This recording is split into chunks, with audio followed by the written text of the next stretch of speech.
area ya social center. Tunaomba kwa gavana yetu na timu yake, tunaomba kwa watu wa city board enye wamekuwa pamoja kufanya hii kazi. Mwenyezi Mungu tunakuomba uendelee kuongoza wakubwa wetu wote, waone kama kitu imefanyika, ni watu wote enye wamechaguliwa mufanye kazi enye baadaye wakati mnawacha wakati wenu unapata hiyo ndio kuwa msingi yenu. Tunaomba yote kwa watu wa Kisumu tuiungane pamoja, kwa sababu umoja ndio nguvu. Tunaomba yote kwa jina lako, alhamdulillah rabbil alamin. Asante sana. Kindly may you be seated. Find a place to sit. And at this point in time, ladies and gentlemen, I want to call upon the chair of the city board. He is none other than Mr. Elijah Adul Onyango, to come and give us the opening address, after which we'll continue with the program. Karibu.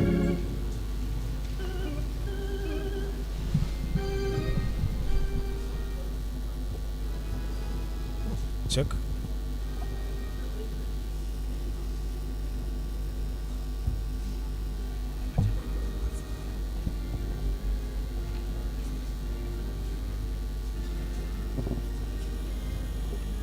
Check.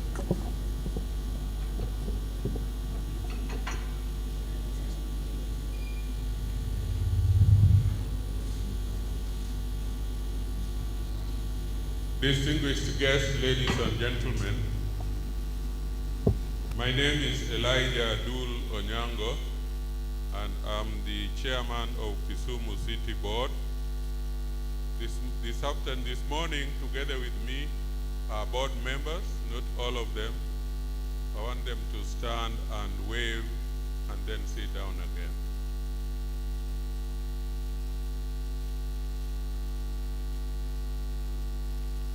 Today,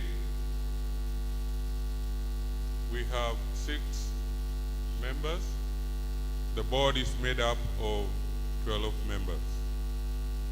I take this opportunity to highlight what we are here to do, and by the time I finish, I will hopefully have explained the role of the city board and what Kisumu citizenry can expect going forward. Let me say from the onset that we are assembled here to celebrate the official opening of the new Kisumu Social Center, which henceforth will acquire a new name. The facility in its present form is an ultra-modern social facility housing a modern auditorium and theater, community meeting rooms, cafeteria, club room for indoor games, and a unit for people with disabilities. The old Kisumu Social Center was built in 1959 by the colonial government for use by what they called the Kavirondo natives, and those were our fathers and grandfathers. In those days, the social hall was appropriate and indeed magnificent, as it served a population of just about 10,000 people.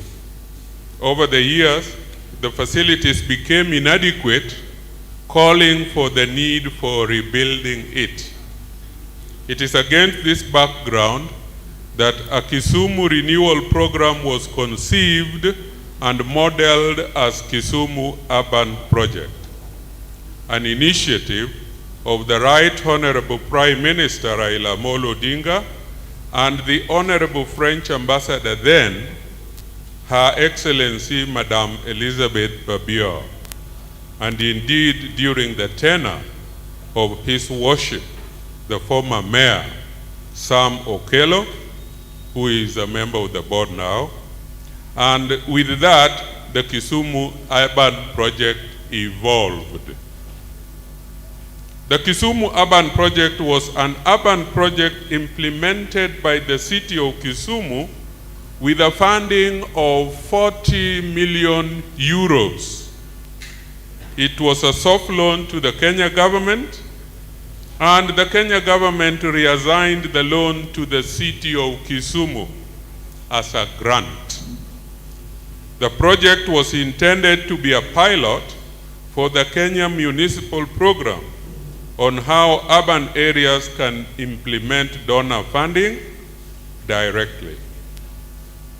KUP indeed finances public infrastructure and facilities, slum upgrading, local capacity threatening, and the development of management skills, particularly in Kisumu City.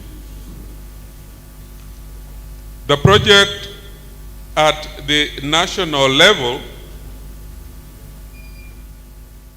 was administered by the Urban Development Department, while the day-to-day management of the project rested then directly with the Kisumu Municipal Council, and now with Kisumu City as the implementation agency under the supervision of Kisumu City Board. Ladies and gentlemen, what is it that Kisumu Urban Project did? As I said, it was a 4-year urban development project starting in 2012 and was supposed to end in 2016. However, due to the challenges experienced, the project was extended and is now due to end in March of 2021. The overall KUP, as you can see with this magnificent building, is to improve the living conditions of the Kisumu people and to reinforce management skills of the implementers at the local level.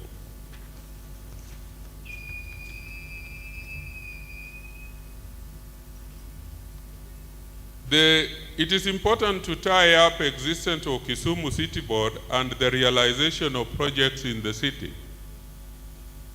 The city/municipal boards are created pursuant to the 2010 Constitution and the Urban Area Cities Act to take over urbanization of urban areas in the counties. That is the critical role of the board, the city boards and the municipal boards. The Kisumu City Board is therefore the replacement of the defunct Kisumu Municipal Council.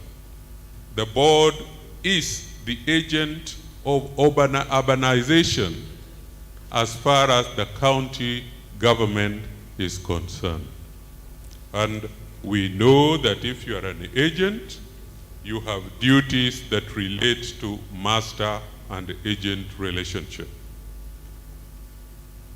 It is important to note that apart from the Kisumu Social Center, there are other very important projects that the city of Kisumu, under the oversight of the Kisumu City Board, has already accomplished. And I'll mention just a few. There are 5 model schools within the city, model schools that were built taking the old ones aside and building a model school with a library, classrooms, furniture, and these schools are in Angira, Thimbonde, Got-Nyabondo, Ruea, and Rota.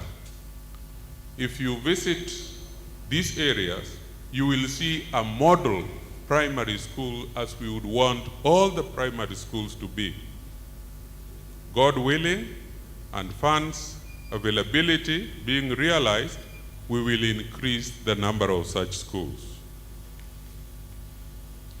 The other project that is ready and is done is the Lumumba Health Center across the road. A bridge was built in Kolwa East Ward called Kakoth Bridge, And within town, there is 5 bitumen roads known as Impala Dunga Road, Nyamasaria Road, Kawo CJ Road, Kaloleni Road Estates, and indeed there is one just behind here, Naselika Road.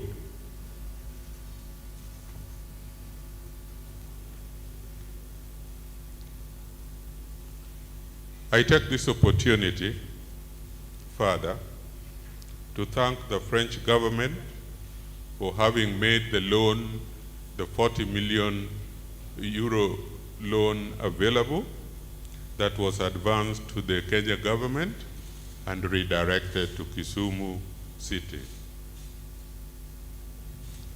I thank the Right Honorable Raila Amolo Odinga for the initiative.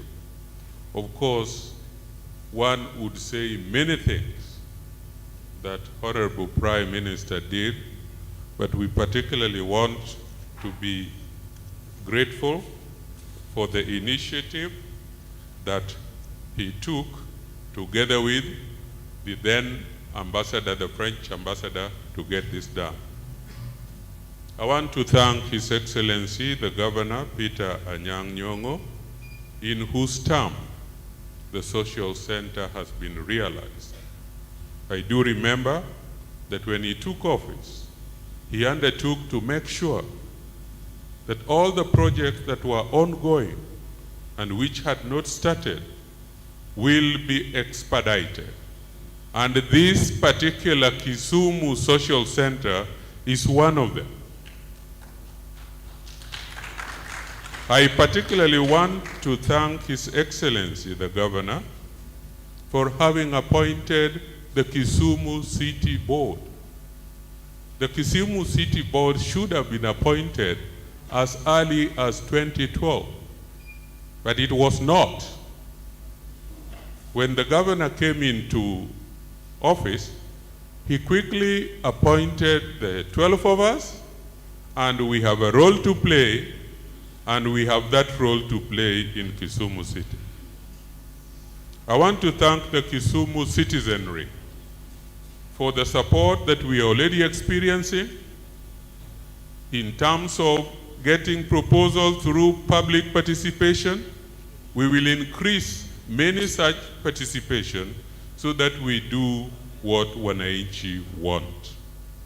With that, I ask Almighty God to be with you, to strengthen you, and to keep us. Thank you very much. Tumpigie makofi. Let's appreciate the city board chair. Thank you so much, Mr. Elijah Adul. At this point in time, ladies and gentlemen, we are now going to have some entertainment, and I want to call upon One Soul Sewe to come and give a presentation with his team before we proceed with the program. Karibu.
Yesu msalaba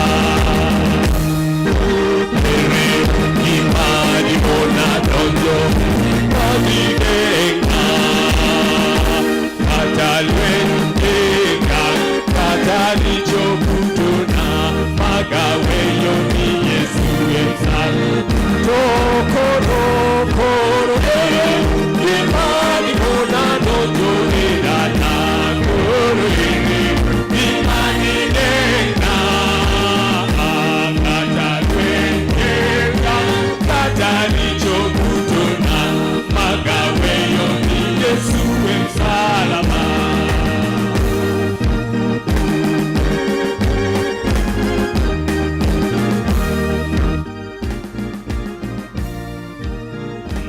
Kaparo dala Sayun dalawa mungkin umioan gango enyimpi kata mwandu magpi kata sunga magpi magaweyo ni Yesu kaparo dala Sayun dalawa mungkin umioan gango enyimpi kata mwandu magpi kata sunga magpi magaweyo ni Yesu Okuroro imani mona donjo idala koro imani kenga kata kwenga kata richo kutuna magaweyo ni Yesu Okuroro imani mona donjo idala koro imani kenga kata lwenga kata richo kutuna magaweyo ni Yesu msalaba.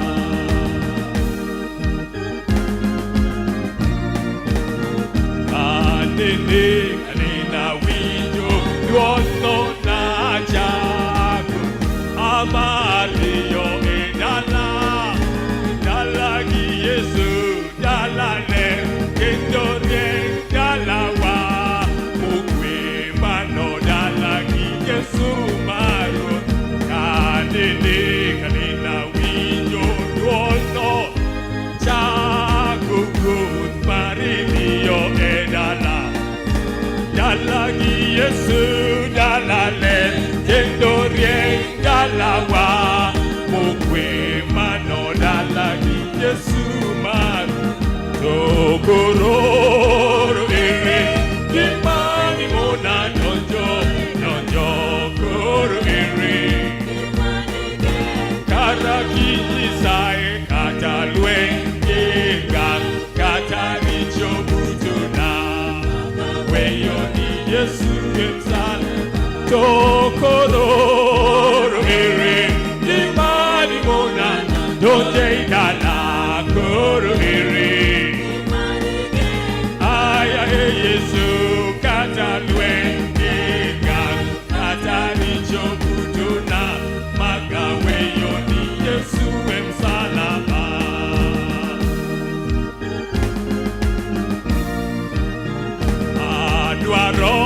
Anadwaro teko mangu mondalo apin muadakie ni pinyo pong oyo magi ajao Yesu mia teko mudalo chi anadwaro ateko mangu Yesu mondalo pin muadakie ni pinyo pong oyo magi ajao Yesu mia teko mudalo Tokororo imani mona donjo edala imani kenga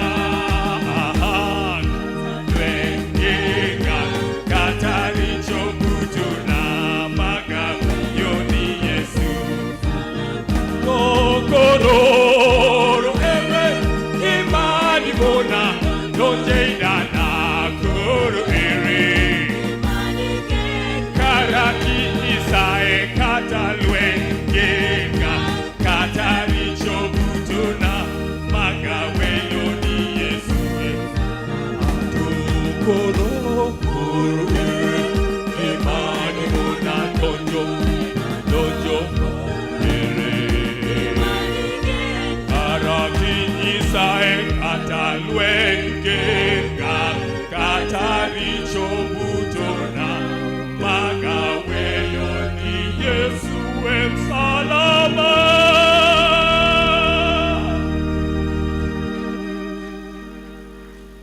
Wapi makofi. Let's appreciate Brother Saul Sewe.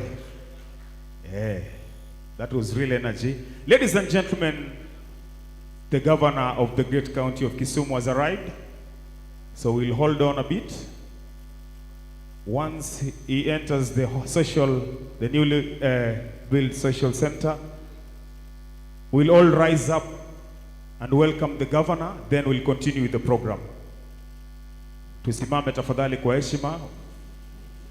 Governor anapoingia, akishaingia ndani ya hall, tutaendelea na program yetu rasmi. Is being received by the board members, the city board members. Tusimame kwa heshima so that we welcome our governor.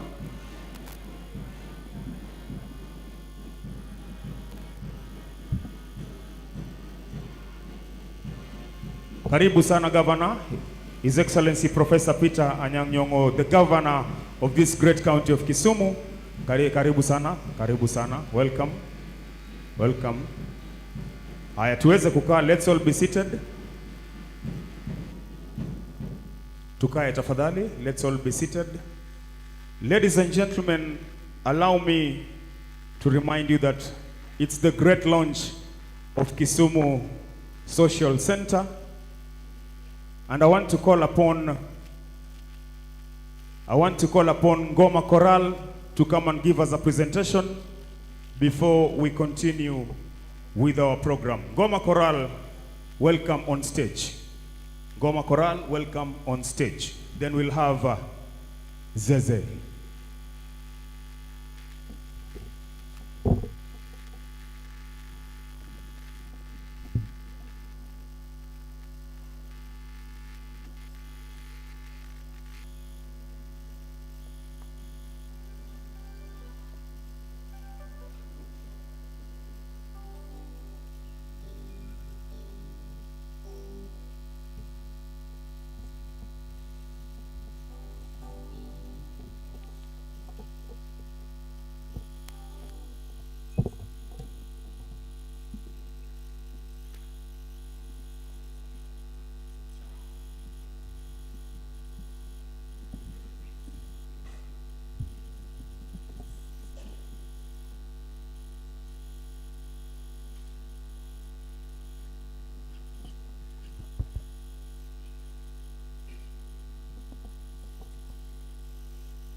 Wananchi wa Kisumu kwa kweli tujivunia jiji letu ni jiji la kupendeza. Kwa amani tunaishi pamoja na watu wote wenye amani. Amani ni nguzo yetu. Wananchi wa Kisumu kwa kweli tujivunia jiji letu ni jiji la kupendeza. Kwa amani tunaishi pamoja na watu wote wenye lugha mbalimbali. Amani ni nguzo yetu.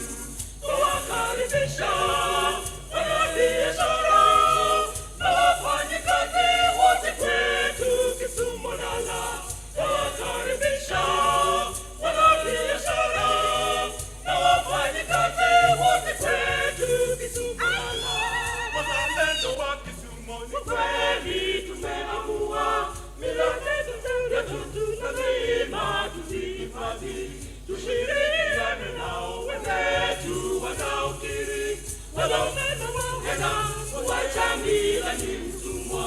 Wazalendo wa Kisumu ni kweli tumeamua mila zetu lazima tuzihifadhi. Tushirikiane nao wenzetu wanaokiri wanaopenda kuacha mila ni mtumwa. Walitera buru, walikijepewe, walitera moto, wakasili ya sitimene. Walitera buru, walikijepewe, walitera moto, wakasili ya sitimene. Enyi nyote wazalendo, tuzeni tusijali. wenye lugha tunawe, wanyama tufurahie. Tafiti waletu Victoria, samaki tele, negeza, umola sire nyakamuta. Enyi nyote wazalendo, twendeni tukivinjari, wenye lugha tunawe, wanyama tufurahie. Tafiti waletu Victoria, samaki tele, negeza, umola sire nyakamuta. Wadikere bobo, wadikere bobo, wadikere bobo, wanyendo na mungi bende, wadikere bisho, wadikere shara, na wafanye wote karibuni Kisumu dala. Wadikere bobo, wadikere bobo, wadikere bobo, wanyendo na mungi bende, wakaribisha wanabiashara na watalii wote karibuni Kisumu dala.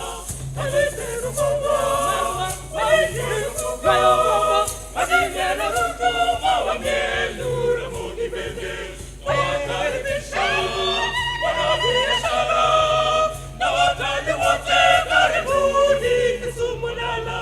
Wadikere bobo, wadikere bobo, wadikere bobo, wanyendo na mungi bende, wakaribisha wanabiashara na watalii wote karibuni Kisumu dala. Wapi makofi ya ngoma choral? Ngoma Kisumu dala. Ladies and gentlemen, I want to introduce on stage another great performance by Zeze Africa. Karibu sana Zeze. These are lecturers from Maseno University. Talent, Kisumu's finest. Welcome on stage, Zeze Africa. Karibu.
makofi, ladies and gentlemen. Your Excellency the Governor, there is one special presentation for you. Allow me now to call upon SMS story makers to come and give a presentation for you.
division began to crave existence in Taifa Band.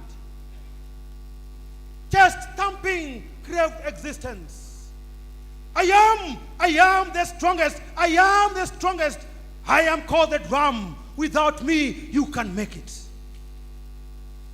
The piano said, I control the melody. Without my fingers, you cannot make it. Another said, tin ok mi dekre. Small is not sickness.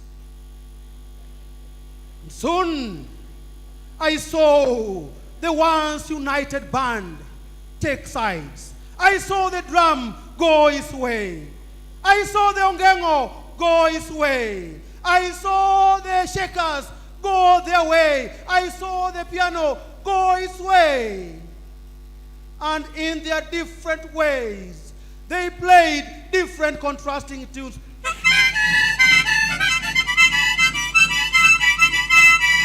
Hey! Serious noise. Out of that, they lost their beauty. They lost their creativity. They lost their pride. Oh, sing along. Sing along. Sing a dirge for our great Taifa Band.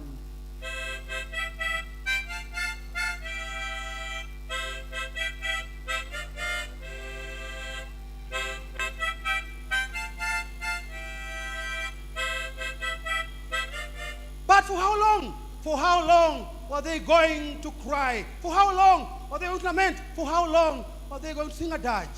Behold, I saw the Onanda approach the piano. Onto the piano. Can we sing those songs again? Can we sing those patriotic songs again? And I saw the Onanda approach the piano and extended a hand. And they made a handshake. They said, can we build bridges? Can we build bridges for our band? For our band needs to be united again. And behold, they began playing a different tune, a united tune.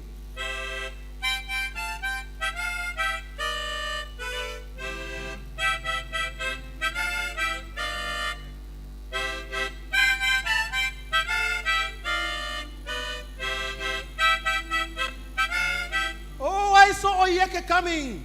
Then I saw Nyong'o coming. Then I saw the drum coming. They were all coming to play a united tune, to play a combined tune, to play a serious tune.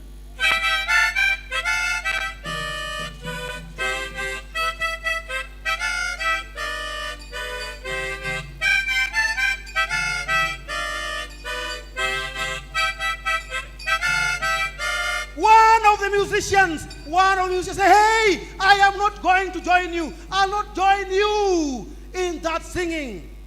I will go the wheelbarrow way, for that also is a way of dance. But hey,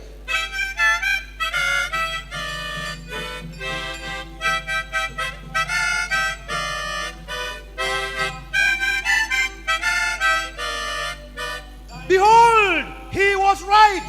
He was right, the man who said that if your mother-in-law has bad sitting habits, then you must learn good looking habits.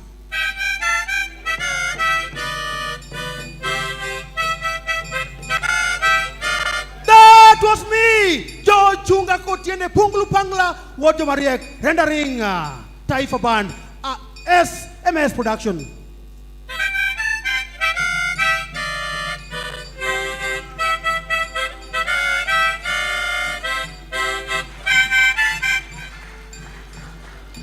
Wapi makofi. Let's appreciate George Chunga. That is talent from Kisumu. Ladies and gentlemen, without wasting time, we are now going to the panel discussion session, and I want to call upon Mr. Dan Opio to take charge of the session. So feel most welcome and enjoy yourselves. Karibu Dan. Thank you very much. Thank you very much for the opportunity. I'm Daniel Opio, and I come from NGO background. I'm also a teacher. We have a panel here, And I'll go straight away to introducing those that we have in the panel so that we can begin the grand debate. At the farthest end, we have Mama Honorable Priska Auma Misachi. She was born and raised in Wioma, Rarieda sub-county. And 2013 to date, she's a member of the county assembly. She was mayor 2004 to 2007. 2002 to 2003, she was a councillor, and re-elected again in 2008 all the way to 2013, Kaloleni ward. Initially, she was a secretary by profession, and she has walked a long way to be here.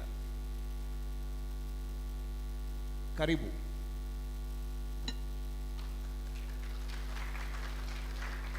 Good morning, ladies and gentlemen. Good morning, Mr. Governor. As you have heard my name, I was born in Wioma. I'm a mother of 4, all adults. I've been a politician within Kisumu.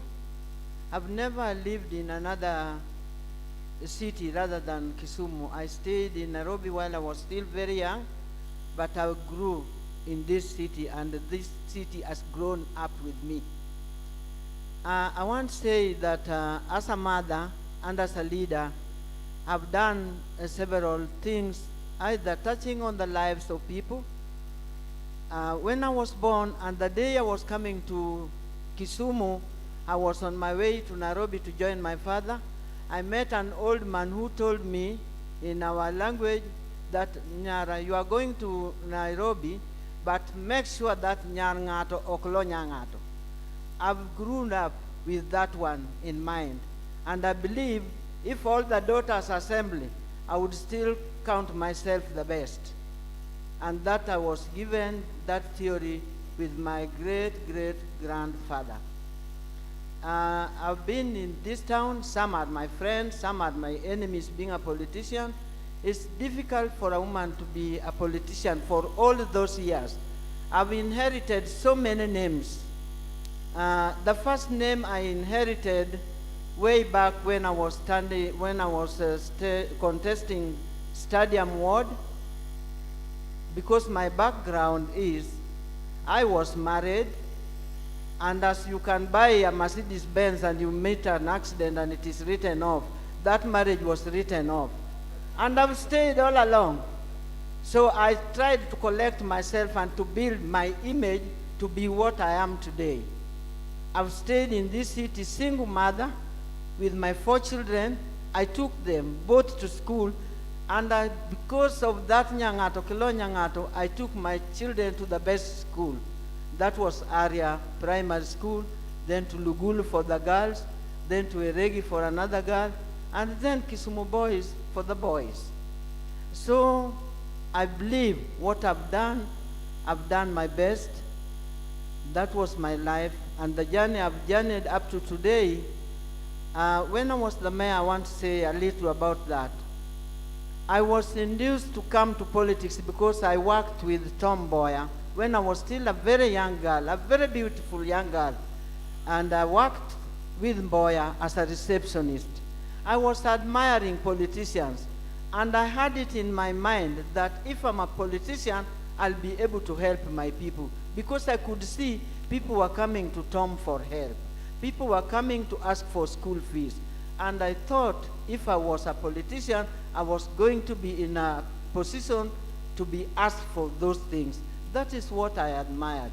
I did not go to politics because I was rich or anything, but that admiral which I had when Boyer was working as a politician and he was a member of parliament of Kamkunji, I used to be sent to Majengo to take goodies to Waswahili homes and then tell them that Tom will be coming here at such a round time.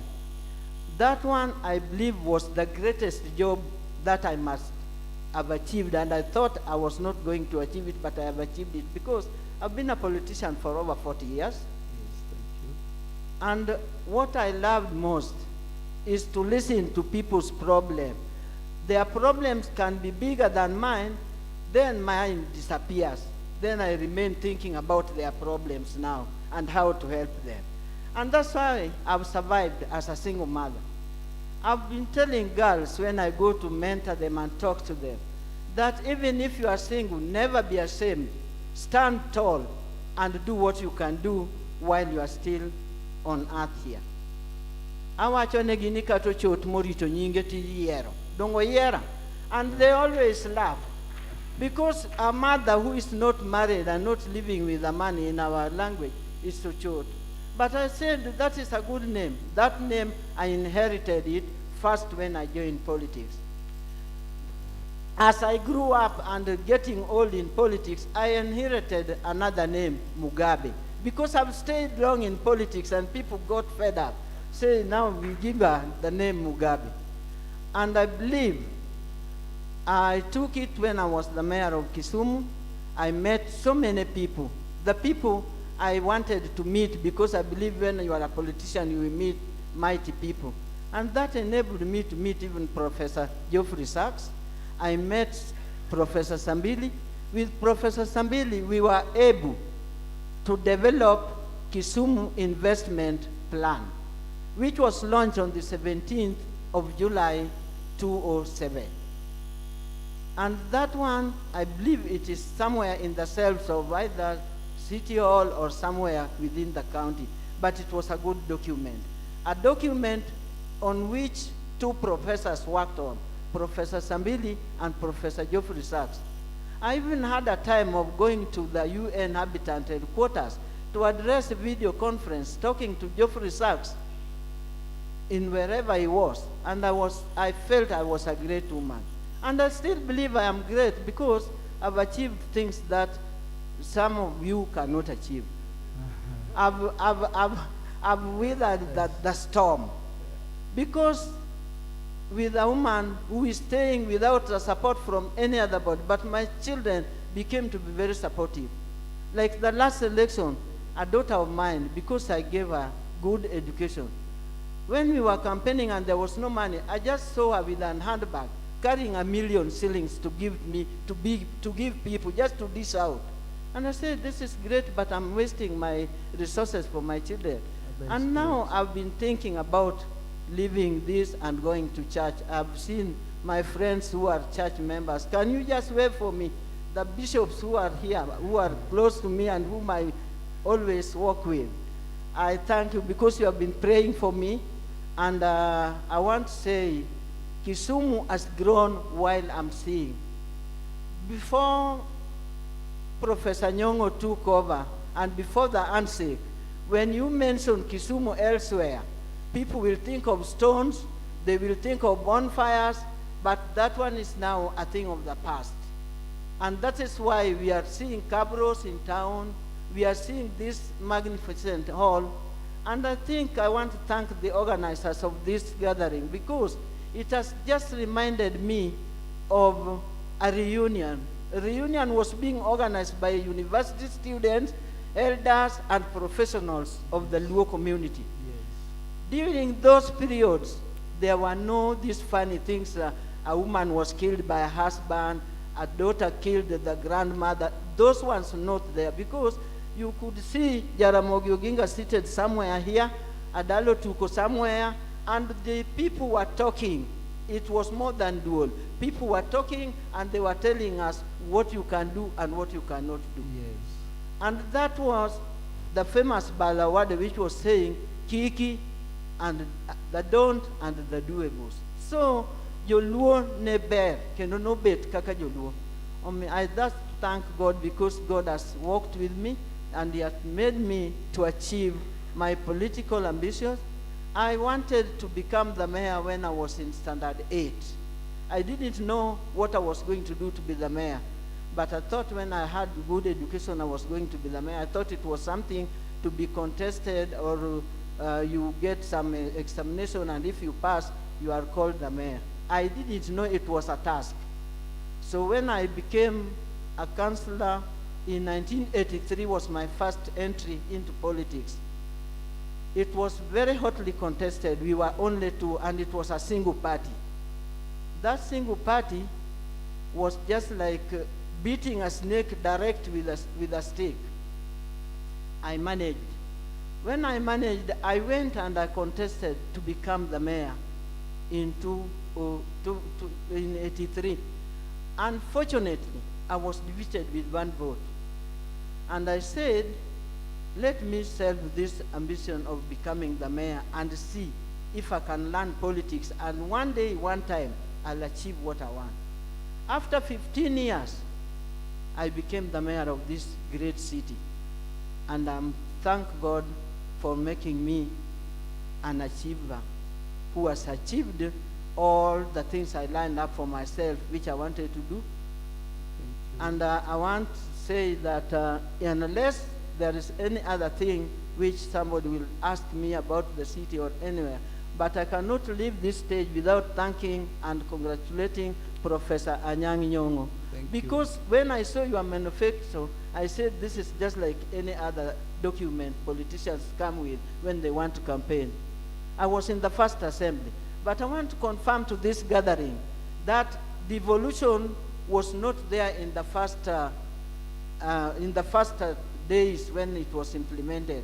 We never saw anything. We cannot even touch anything and say this one we developed in the first regime. But I want to thank you because when you came, you cracked the joke and you were on the spot and you kept the spirit of Tichtire. And we can now say we are in Europe. But I said, I didn't want Europe. I went to Vancouver, and I want to say that you work harder to make us be in Vancouver and to develop things which I saw in Vancouver, that which were, I think Kisumu can achieve, because Vancouver rests near the lake, and Kisumu is also touching the lake. Professor, may God bless you. With your second term, I believe you will do wonders. We are going to fly with the eagles. Thank you. Thank you very much for, actually, there is a wonderful introduction. You've known whom you are speaking to. She has experienced, she has seen it, and she's here. I'm introducing the second panelist. He's a veteran journalist. This is Meka Mayaka. He's also an author, a speechwriter, and part-time university lecturer. He's a political editor at the Media Mart, which publishes daily, the People Daily, and he has a master in journalism. I just want him to say hi as we continue with the introduction. Kisumu, nawasalimia nyote. Professor, how are you? Thank you for welcoming me to this distinguished city and as a member of this distinguished panel. Mesalimiwa kutoka Nairobi. Next on this side, we have Professor Michael Chege. Michael Chege is a professor of political science and of economics with a specific interest to political economy of development of African continent, having witnessed the struggle for African freedom and independence in the 1950s and of course 1960s, which was won. So I'm very privileged to have him here. I'll give him just opportunity to say hi.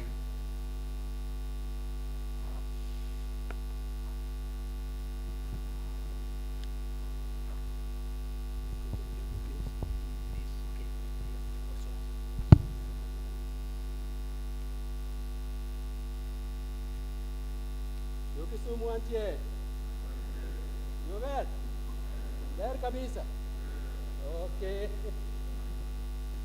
Professor Michael Chege, as you heard.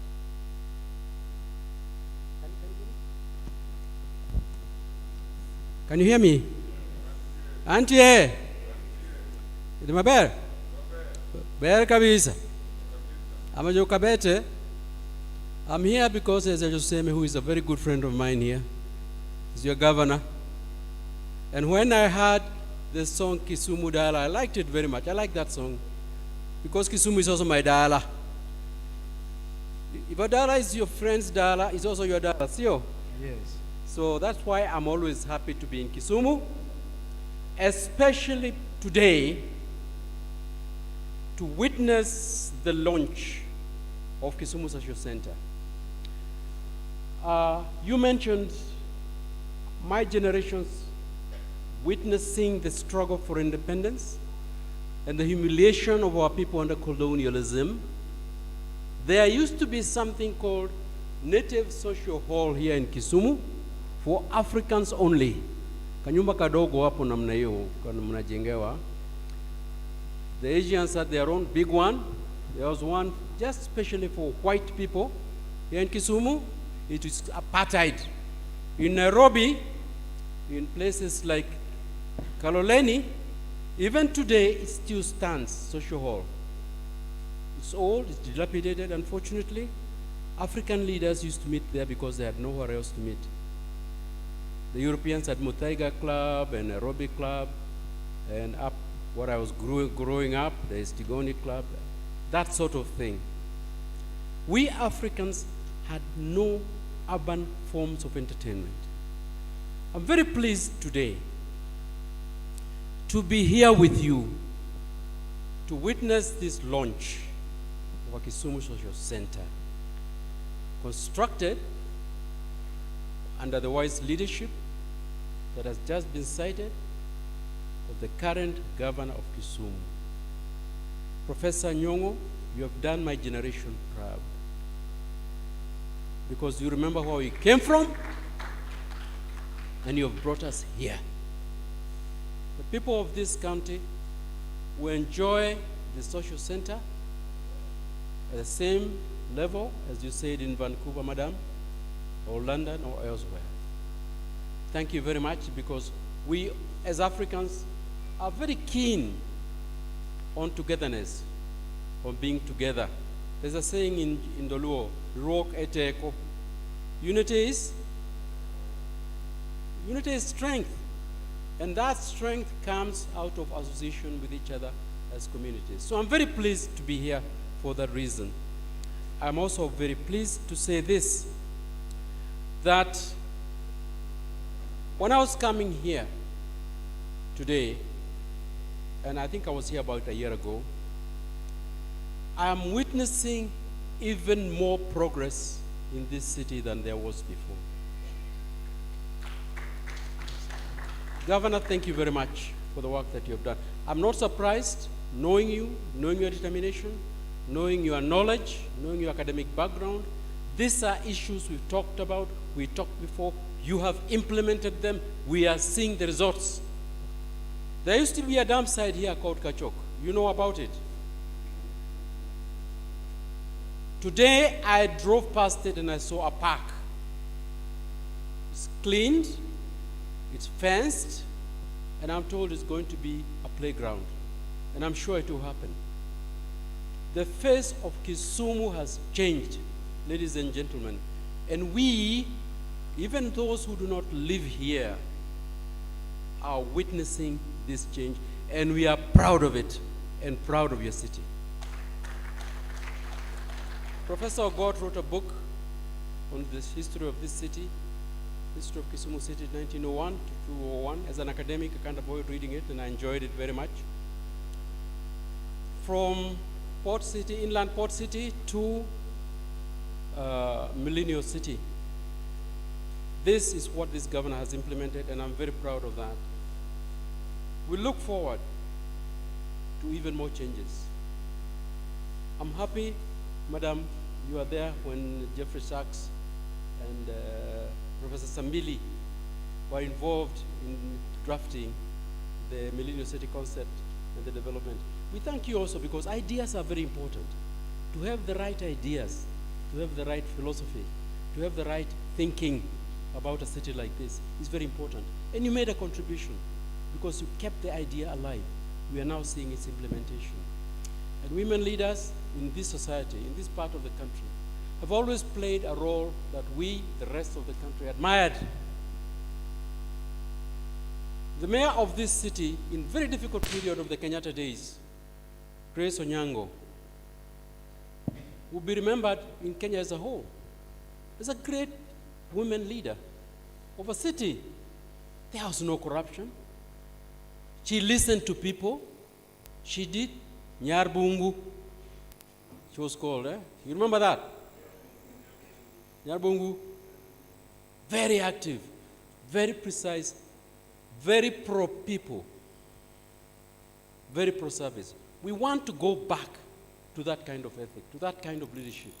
Not the big stories you're hearing about corruption. My county is very corrupt, by the way. We are keeping the record, so you can see why I'm happy to be here at a county that works.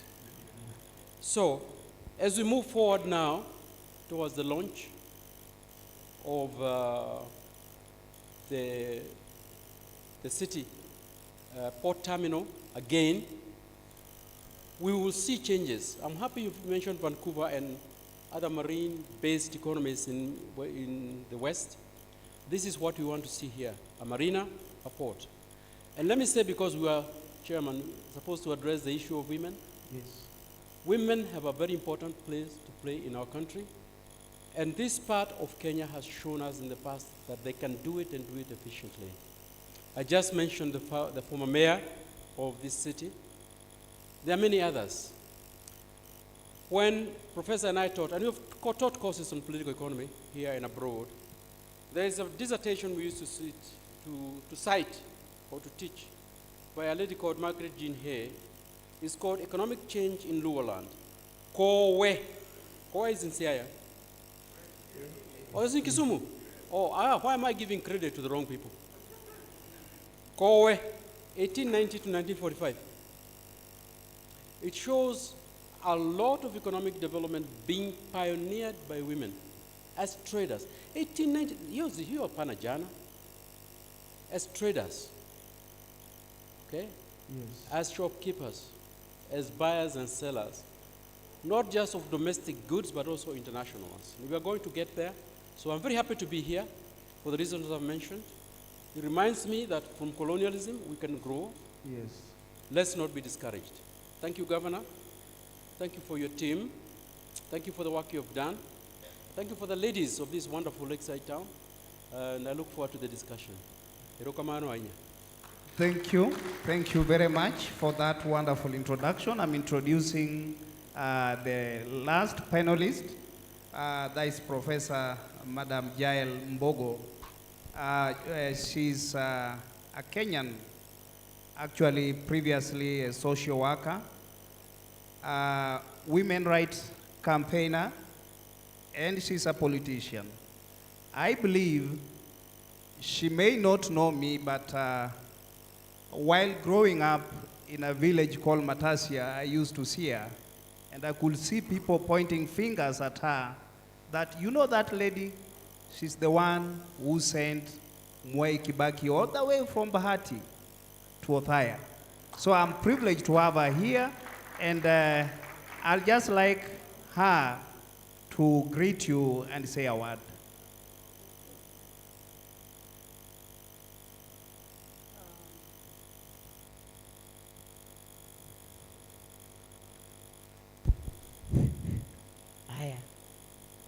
It's working. Professor Nyong'o,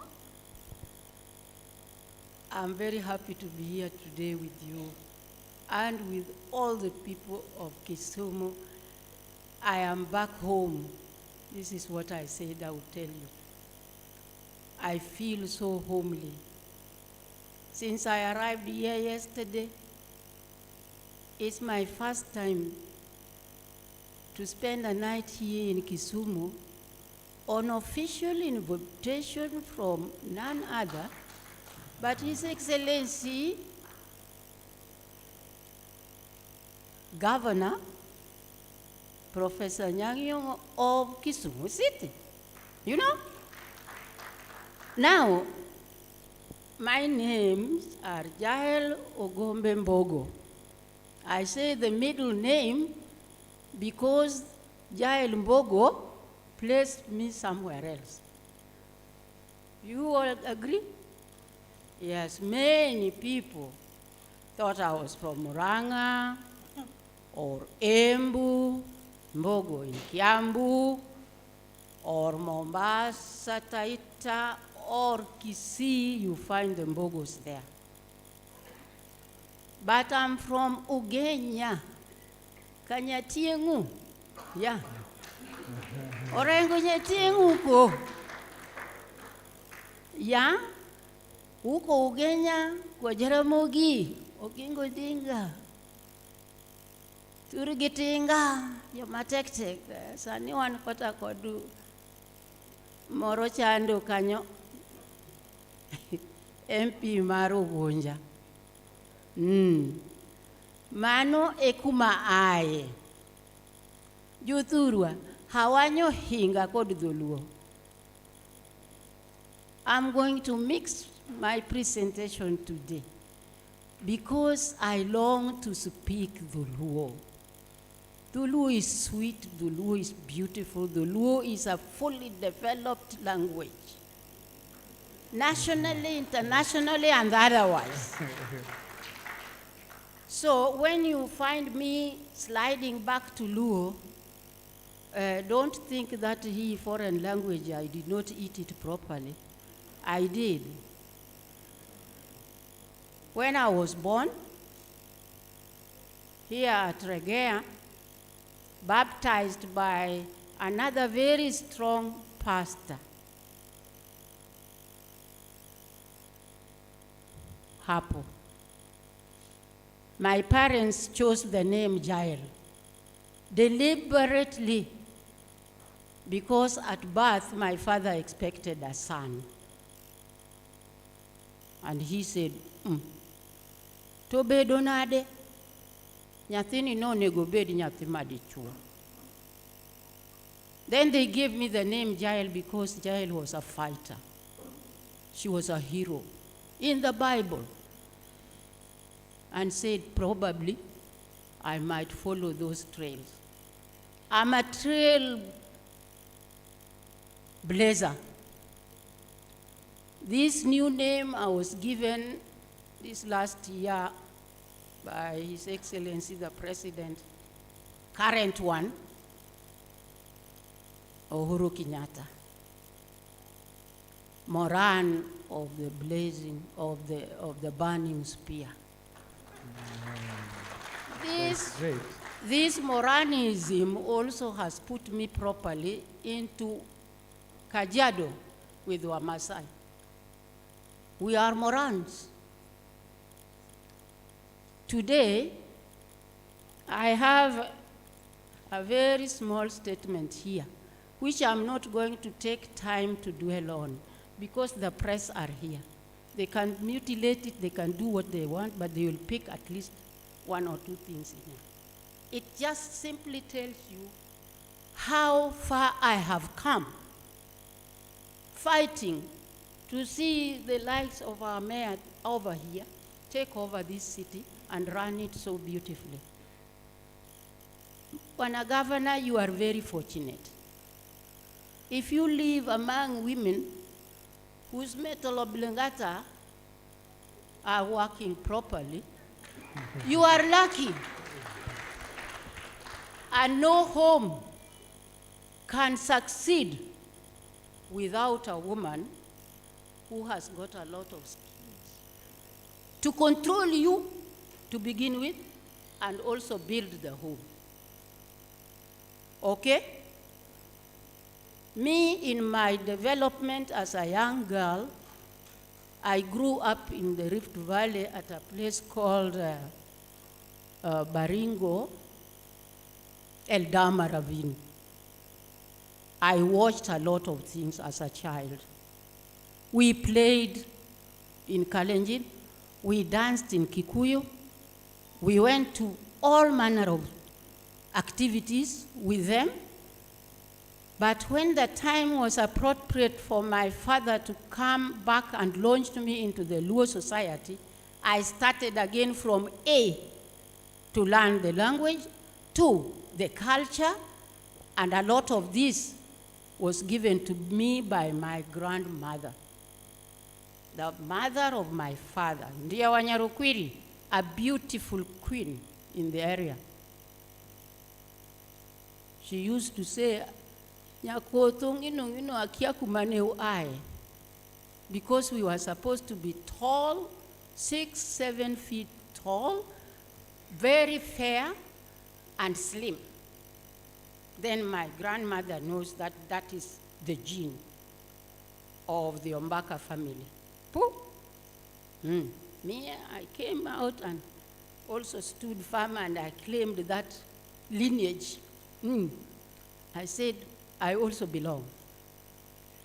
But she drilled me properly into Luoism and cultural practices.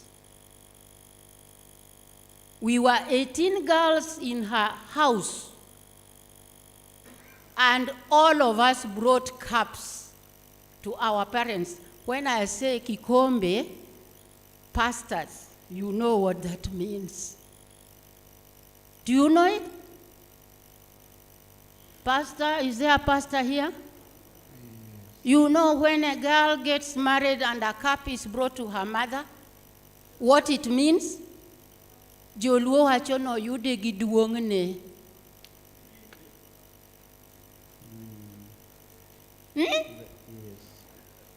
Ung'eyo mano? Uwinje sani. Nyako modhi tedo kelo kombe ne mama ne nikech dan mare norite maber.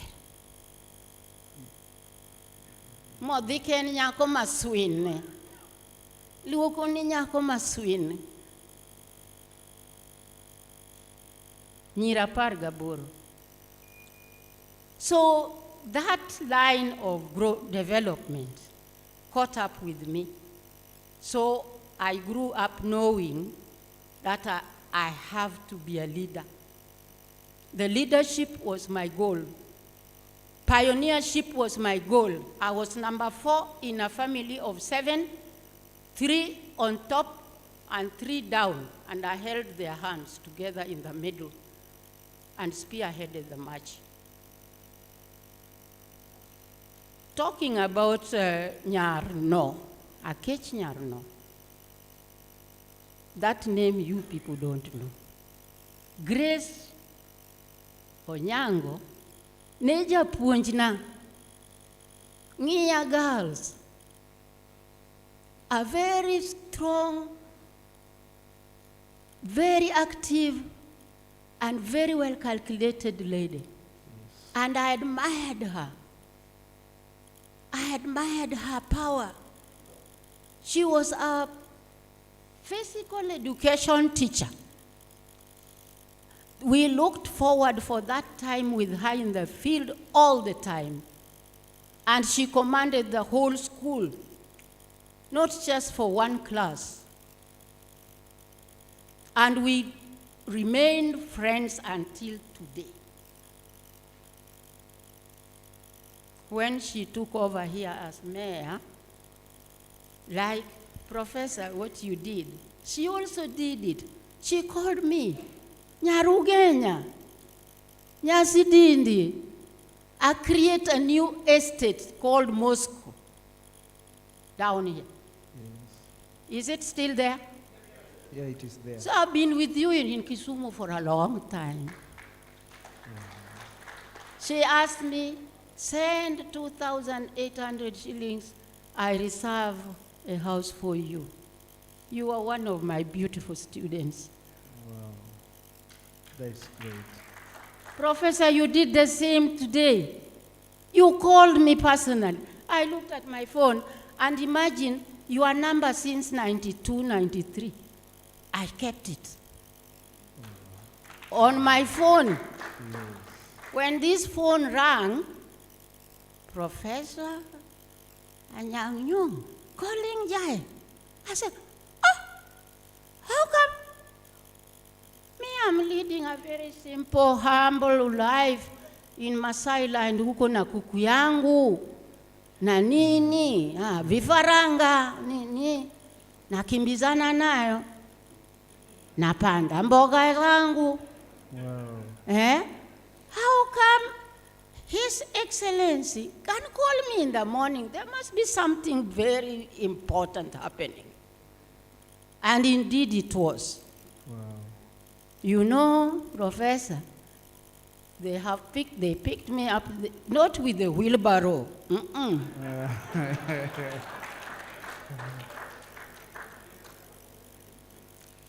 Not with a wheelbarrow. A forklift took me to the airport. And I was forklifted into the l'avion.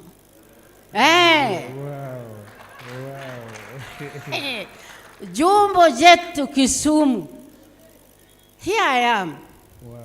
Karibu. I've done things which I cannot sit here today and start counting one by one. Because for the age I have, Professor, I'm heading to 9th floor. 9th floor. So there is a lot behind me. Please, those people who are able to capture things, why don't you look for me? I am ready to donate a little bit of it for the posterity's sake. So that next generation, young girls who are dancing here beautifully, can have something to keep in stock. Can look upon those of us who are now going out so that they also hold on to something. Nationally, we have problems. We have problems with the young people whom we have not taken care of. I've been longing to have opportunity for a center like this where I could be popping in from time to time just to talk to the young people. And instill the power of courage, persistence, devotion, commitment, and on and on. We are lacking what we call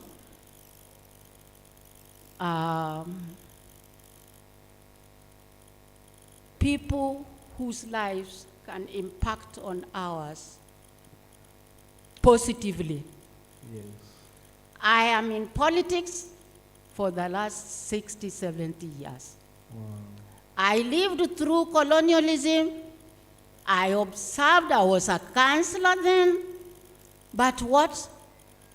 I was a counselor for the native population living in Islands.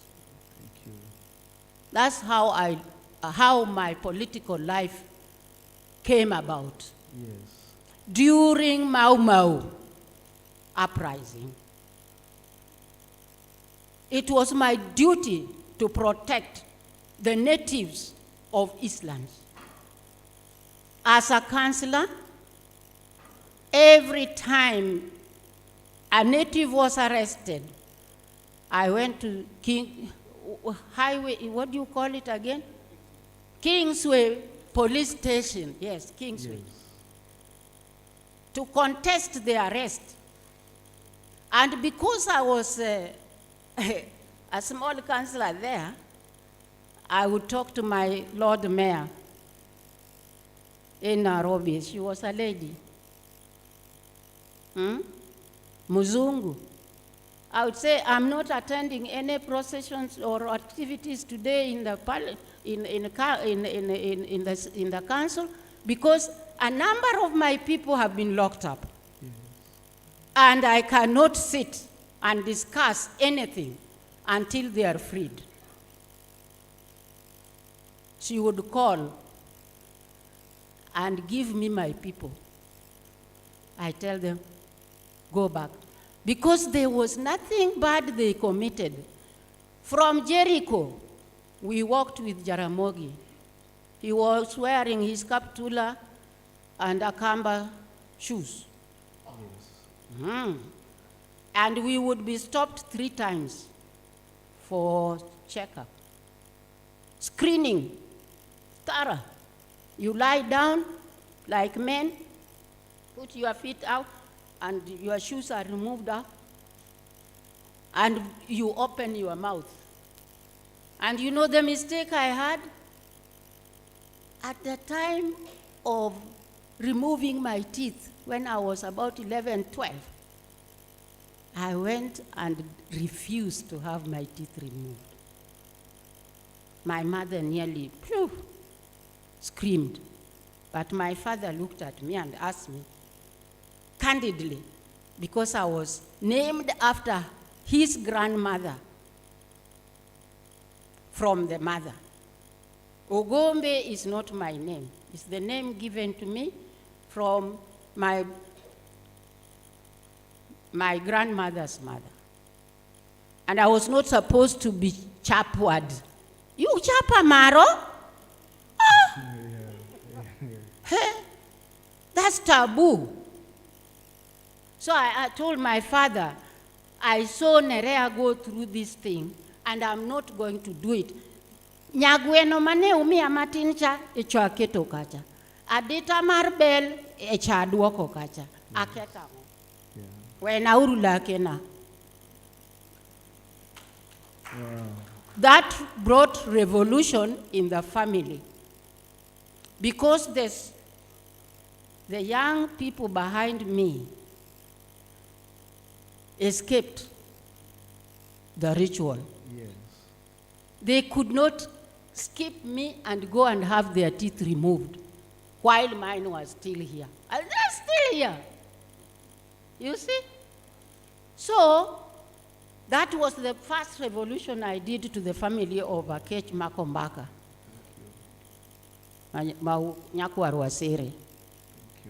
So, my siblings, a boy, 2 sons, and a daughter, did not have their teeth removed.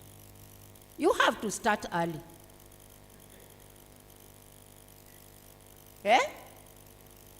You get me? You have to start early and march on. So even my education, I went to Nia Girls, met Japonji, Grace Akech Nyarno, Nyabungu. Yeah? Yes. So, you know, I know her. That's how we used to call her. She drilled us well. We came back, went to Alliance High School from Nia. Yes. From Alliance, I took the Lavion Ndege to America in 1960. Huh? Yes. Came back when the country was ready for liberation. I did not contest the 1963 elections. I was late. I had gone to West Germany to borrow some more ideas how we were going to manage the new political dispensation in our country. So I came back, but I participated in the campaign very vigorously. Having had 6 months orientation in America to campaign for none other than John F. Kennedy with the League of Women Voters of the USA. Yes. All right? I came back full of ideas. I joined Maendeleo Wanawake, and I was the first president of Maendeleo Wanawake together with my beloved friend, Dr. Honorable Phoebe Asio. I took over from her. When Jaramogi put her on plane to go and train and come back and take over the management of women prisons in Kenya. That is history. All right? Yes.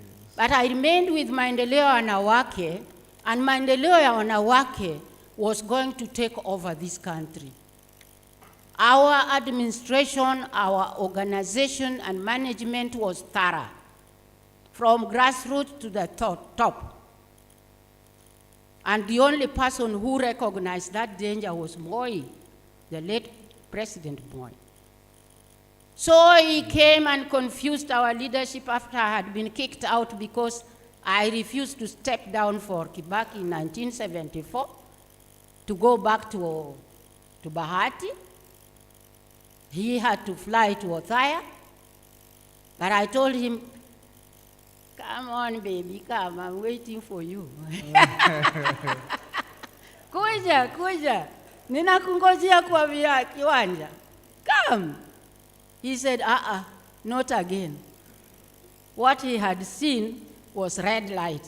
So he said, you go back, but I'm not. But because I refused, I had, every action one does carries consequences. Huh? Yes. The consequence number one, I was thrown out of Maendeleo Wanawake. Because they thought that all this power I had was originating from Maendeleo Wanawake backing. Nationally, Yes. at the district level, the provincial level, up to the village level. So the minister then of social services sent Bernard Hinga, the commissioner of police, and Mr. Jonathan Njenga, who came to my office opposite GPO and told me, from today on, your presidency of the organization is over. You either step down for Kibaki, retain your president. I say, what? This is a voluntary job I'm doing for women. Yes. I was not earning a penny for 10 years. I had other ways of getting my money. I was thoroughly trained with a diploma degree in secretarial practice, organization, Yes. community development, social work. And that is where I got my salary. I was well paid then. I'd been even working in Tanzania for Julius Nyerere as Prime Minister of Tanzania. Yes. At the time, when I came back from America, for a short while, I was under his care at Tabora. So all this, I told them, Maendeleo can go, but you cannot take away what the women now know. Economic liberation is a must for women in order to advance. That was the weakest point we had. Yes.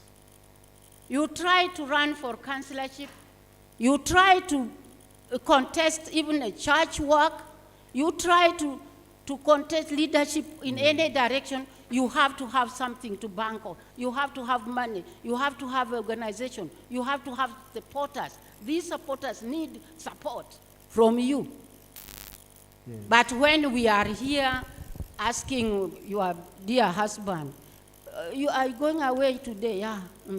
But here I have my 3 children and we don't have unga in the house, and what shall we do? And he turns around and opens his jacket and says, how much do you think you want?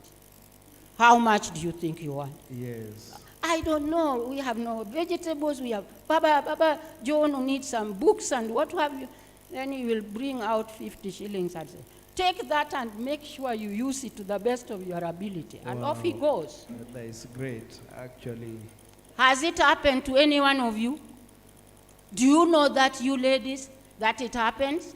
Yes. And you sit back and listen and feel miserable and apologetic. You got to use your mental oblongata up here and say, no, I love this man. He's a father of my children. But there must be some problem.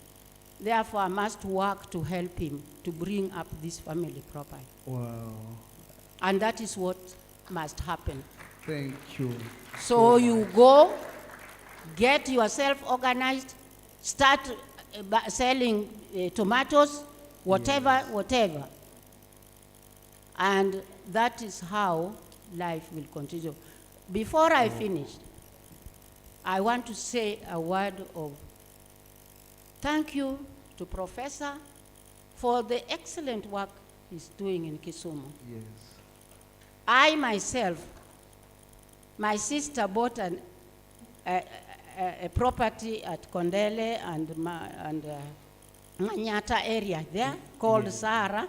Yes. She was well known, Mama Mama Huru, tall, very beautiful lady. She passed on recently, or a long time now. So I used to be here on and off. And with the house here at Moscow, every time on my way I would stop there and move on home. I was married in Game, and Game produced so far how many members of parliament? Grace, the late Grace Ogot was from Game.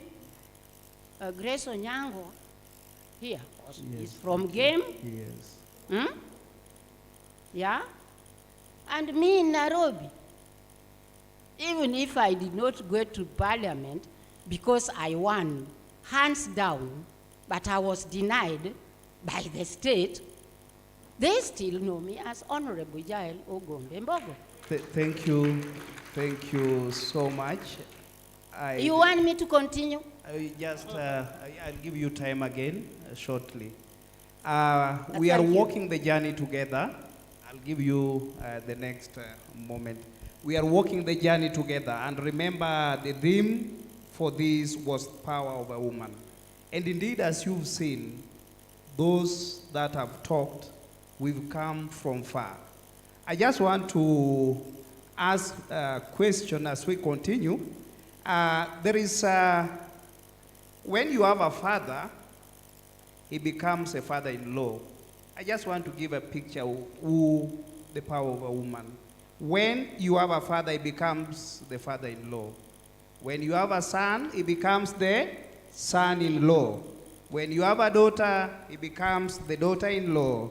When you have a mother, she becomes the mother-in-law. And when you have a wife, what do you have? The wife is the law. A woman is the law. That's a woman of power. That is great. I want to ask this question to a veteran journalist who will take us very briefly. I'll now give 2 minutes to comment because we have a number of questions. At the time, very few women dare to step out, even by faith, to try a hand in top leadership.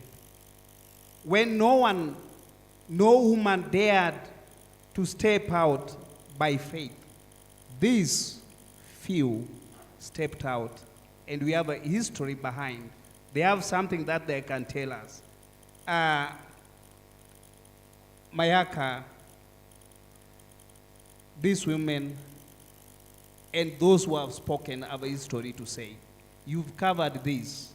You've covered the struggle of women in your duty.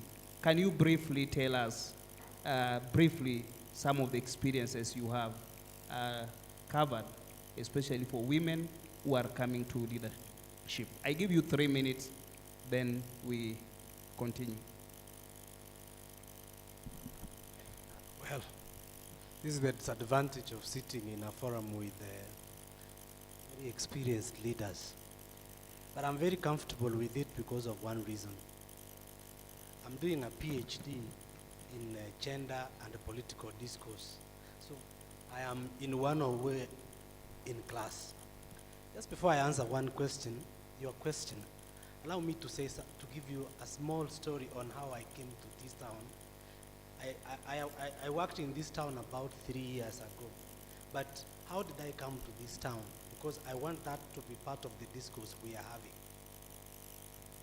I used to edit a magazine at Nation Media Group, which is for literally giants.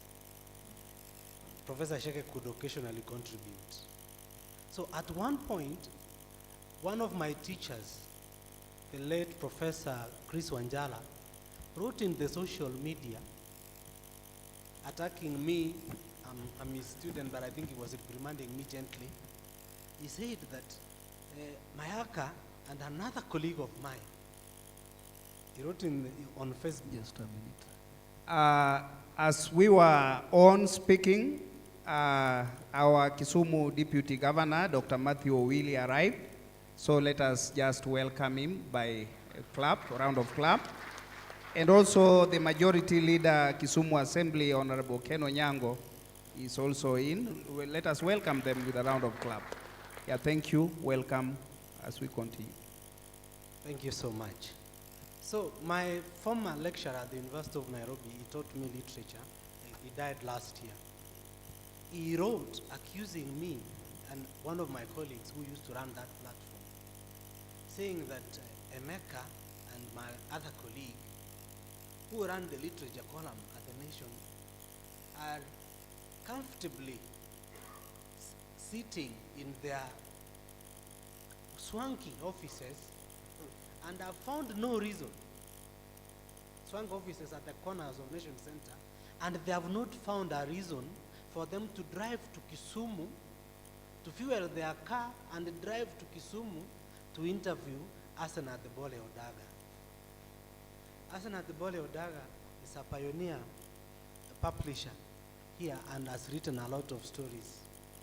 So I made my way. I took up the challenge from the good professor and came to Kisumu to interview Hassan. At that time she was not feeling well. I think she died a few months later. We tried to take advantage of that trip and also interview another daughter of this soil called Grace Ogotin Game, but we were not successful. As I answer your question, the point I'm trying to make is, as a media person and I stand accused, we tend to look at pioneers with a political eye. The women leaders who brought me to this town where I ended up working for 3 years are people in other aspects of industry, other aspects of the economy, other fields. So my attitude is this, that even as we look at pioneers, we should look at pioneers broadly in a manner that captures those others. What has been the experience, you asked me, of covering women leaders? It has not been interesting. And media, again, stands accused. I'm an editor. What is the kind of framing we see, especially of women's stories? Women's stories, we cover them either as victims, is it? All people who have scored a rare victory. All people, we have stereotyped women in such a way. Somebody has said that the media has objectified women. Women issues usually are put on the other pages. Why are women issues put on the other pages? It's because the newsroom today where we sit is too masculine. For lack of a better word, it sags with testosterone. There are too many men editors who consider issues of women peripheral. And what is even the appointment in newsrooms? Editors are appointed to softer sections of the newspaper, to edit society magazine, to edit entertainment, to edit those other areas. On the field, women, I must say, are not given as much attention as we would give our men counterpart, because most of the time we do not find their stories, in quotes, as interesting until they fall into a certain stereotype. How has the media done, packaged the war, the gender stories? We have packaged it as a battle between sexes, men and the women, cheapened a conversation that should otherwise be about empowerment, not about tokenism, is it? We have packaged it as if we are giving women positions.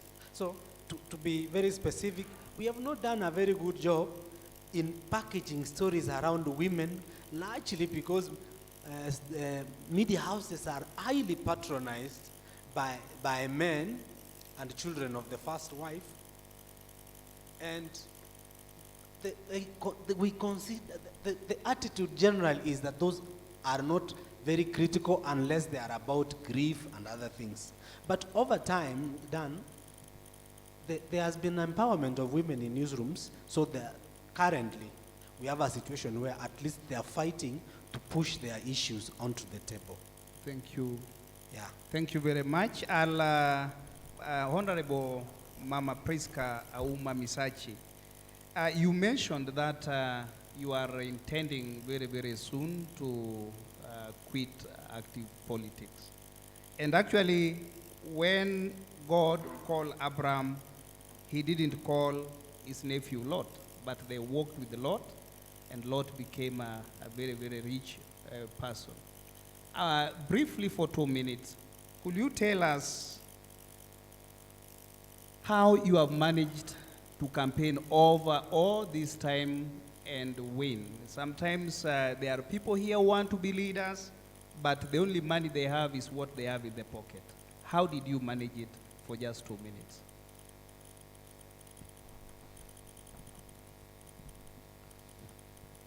Politics is a game of numbers. The first step is to identify your group and to identify your foundation. I would call it that my foundation rests with my church networks. So many churches would think I belong to them, but I just go there to fellowship with them, to make them my friends, and internally I know they are my block votes. You have to identify that. Also, I identified women, because a woman will tell you, I'm with you, and that woman will stick to you. I want to give a small story to the men who are here.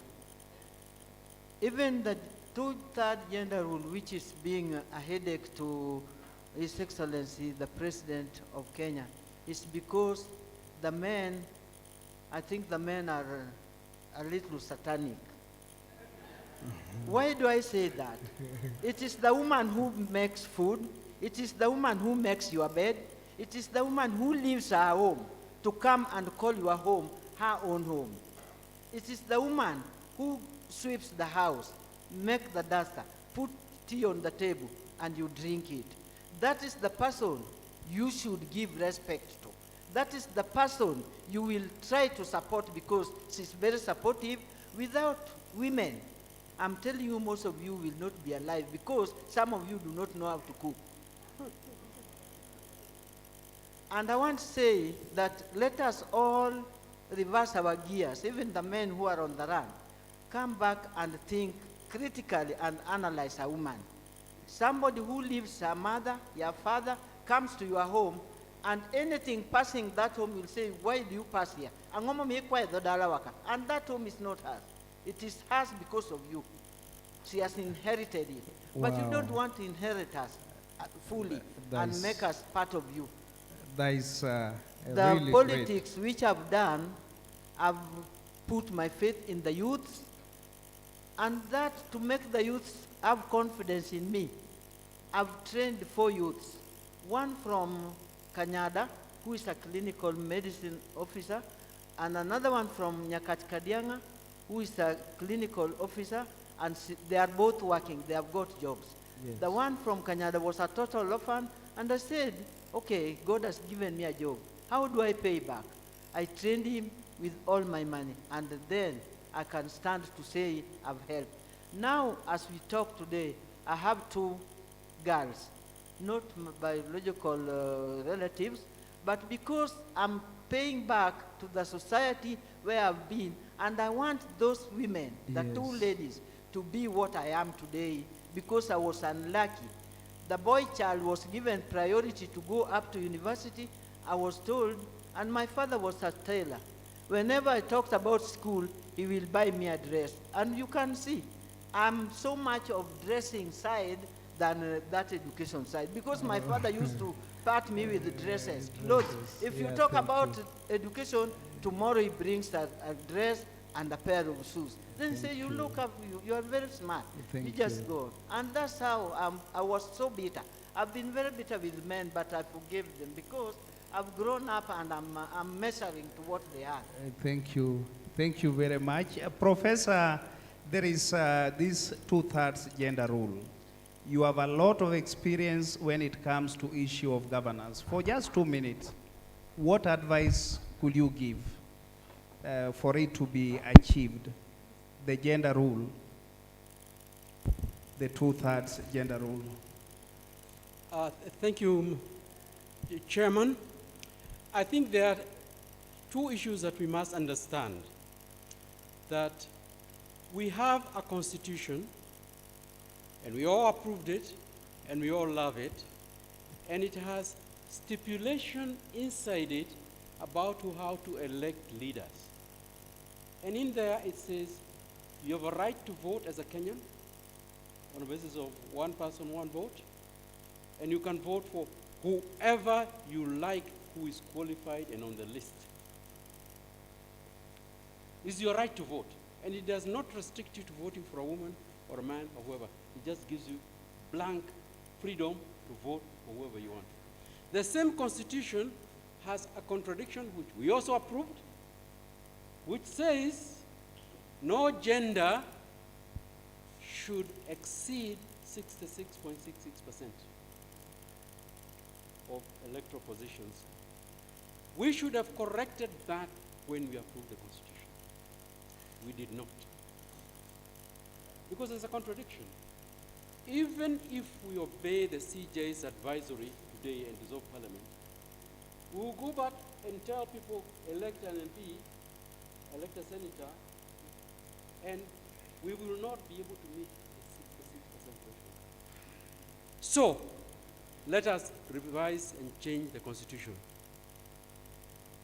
I like what BBI is proposing. I don't know whether it is contained there because we have not seen the BBI report. Yes. But I think that's the only solution that we're going to have.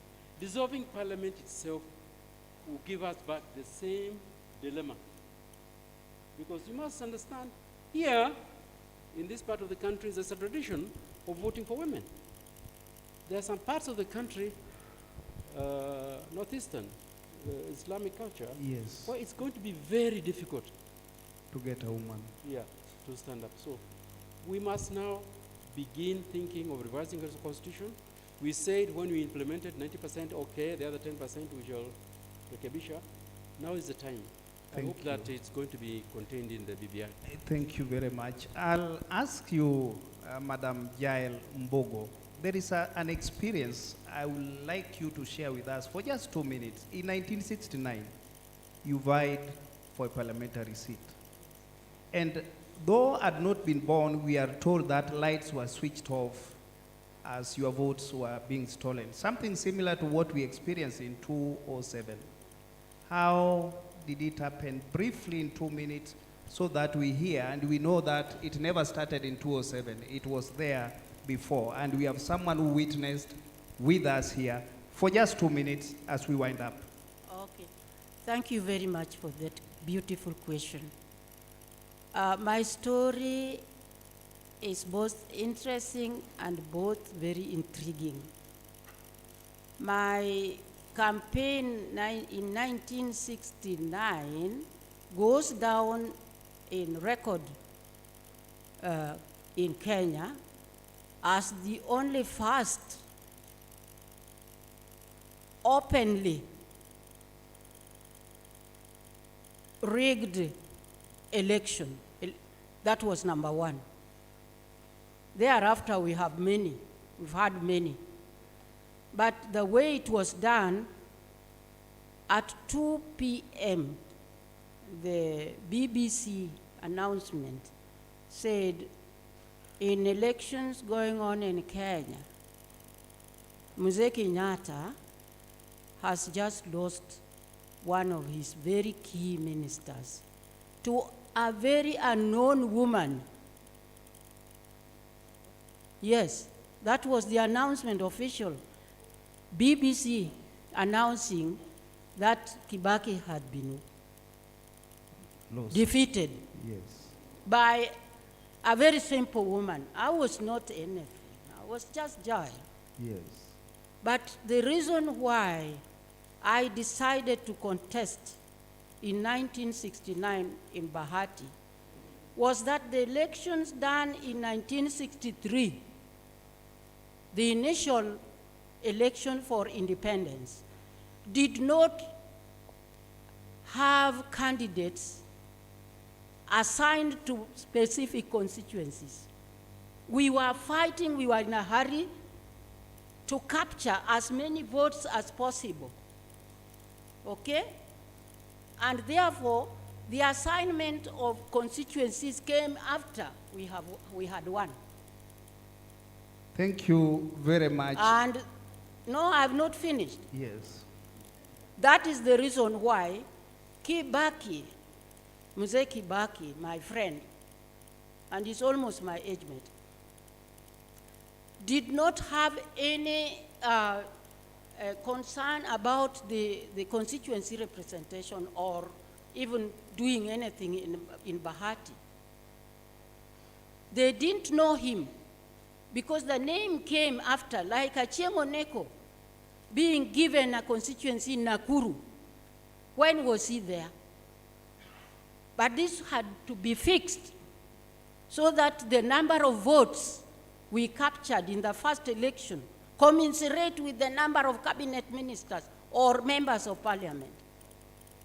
So for 6 years, because you remember we had a little general election which pushed the election to 1969.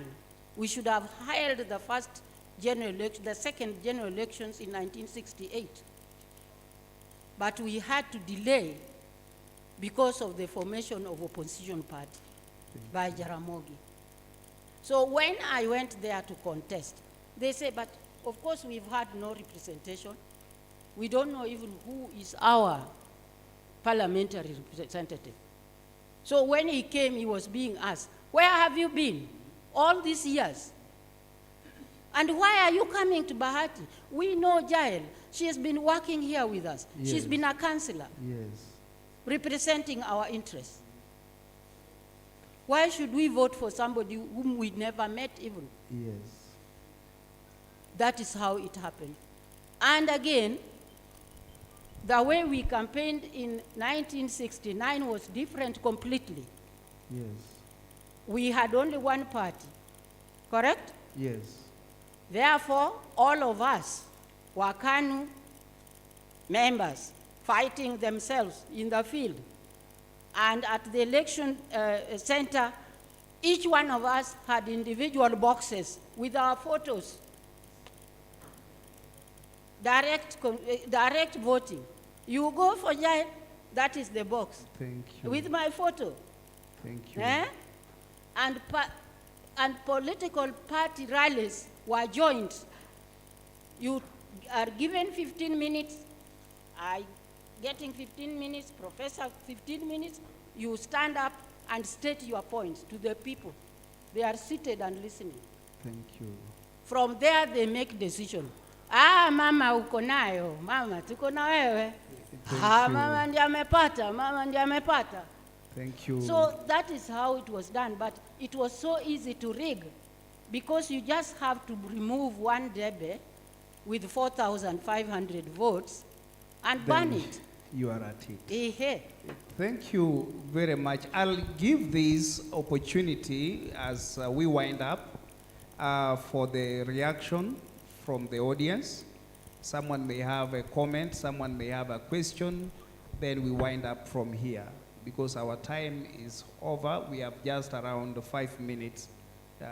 The audience, anyone with a question, anyone with a comment, the veterans are here. I believe you may want to ask a question, you may have a comment to make. Yes, we have a hand there. Give me a mic. We have any comment, any question from the audience? Microphone, please. Yeah, get one there. Yes, you'll ask next. I'm only taking three questions or comments. There are two. Oh yeah, one here. Four. We'll take four. One back there. So, come up. My name is Clement Arua, and my question goes to Professor Chege. Yes, we have devolution, and you have observed that you've seen some changes down here in Kisumu. And you have talked about BBI coming and the need for us to at least to touch the constitution a bit. Now, there's the question of resources to the counties. What is your take on this? Do we need to scale it up, or are you afraid that it might all go to waste? Thank you. Thank you very much. Next, Jasas. My name is Valerie Apoth, and I'm so happy for the event, and I want to thank our county governor for coming up with this and the launch of this hall. My question now goes to our leader there. She said that she was in politics long ago, and as we see the generation that is upcoming now, the millennials, we see that they're so much dependent on men. The slave queen thing is too much on these children that in the near future, we are not going to have enough women who will be there to stand and know their rights and stand for themselves, women who have a goal, women who are self-driven. What are you doing as a woman who has been there long before this so that at least we have more women in power in the near future? Thank you very much. Yes, there was that side. A question there. Yeah, proceed.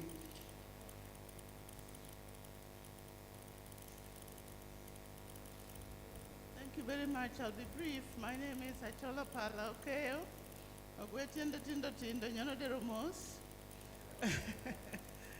Mine is just to congratulate my two senior women, Madame Jael Mbogo, who we've written about, and who, with Phoebe as CEO, Margaret Auma, or Grace Ogot, Asenath Bole, have shown us the way.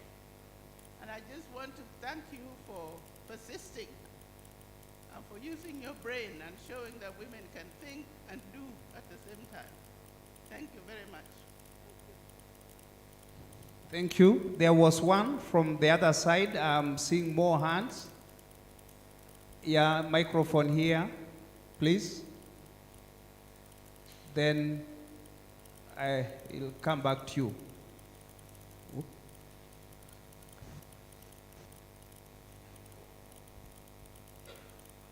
Mine is not a question, but a comment and perhaps information for us, especially those who are younger. I am particularly touched to see Mama Jael Mbogo here. And with respect to the election of '69 you mentioned, I was a young man just going for Form 5. I participated in that election by voting, but I want to tell you, I want to help her answer what she said. In that very year, 1969, Tom Mboya was murdered. And later in the year, there were elections, and so the tribal rivalry was still very high. And when Mama Jael came up as the candidate for Bahati, it was obvious, as former mayor said, the numbers were going to count. Yes. And so the Bahati and all of us in Nairobi in that constituency came out. And this is the song that we sang. Yawa Jael Kodong Gimore Manitie, Jael Mbogo Kodong Gimore Manitie, Jael Mbogo Kodong Gimore Manitie, Yawa Jael Kodong Gimore Manitie. I wanted her to hear that. Thank you. Thank you very much. Just one, actually we have just 1 minute, then we wind. The master of ceremony is taking the mic. Then very, very briefly, I'll give them 30 seconds to respond. The last one, please. Thank you very much for the amazing life journeys that you have shared with us. And my name is Farida Salim from the City Board. I'm also a leader in the community. I want to ask a question about two-third gender role. Really, in my own analysis, the Constitution does not have a problem.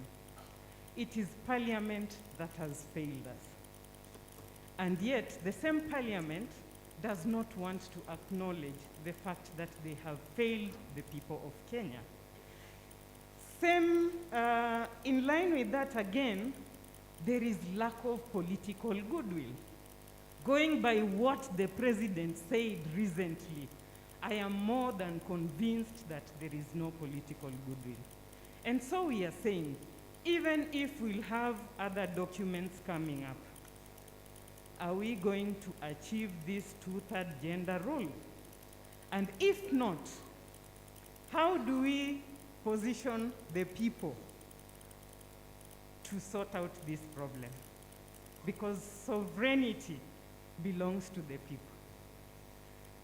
To Mama Jael, thank you very much.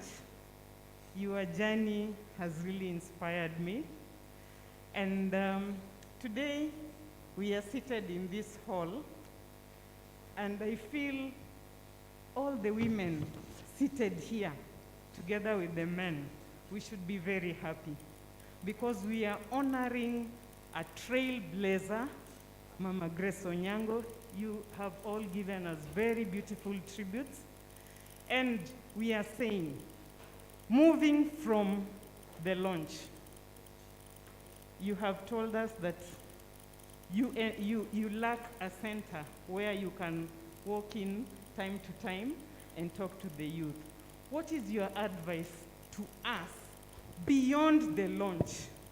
How do we maximize on this facility named in the name of this great trailblazer so that we make a huge difference? Give us the tips that you think we can apply. Thank you very much. Thank you very much. I'll give you just 1 minute to respond because we are really pushed with time. So just 1 minute to respond. Now, my response,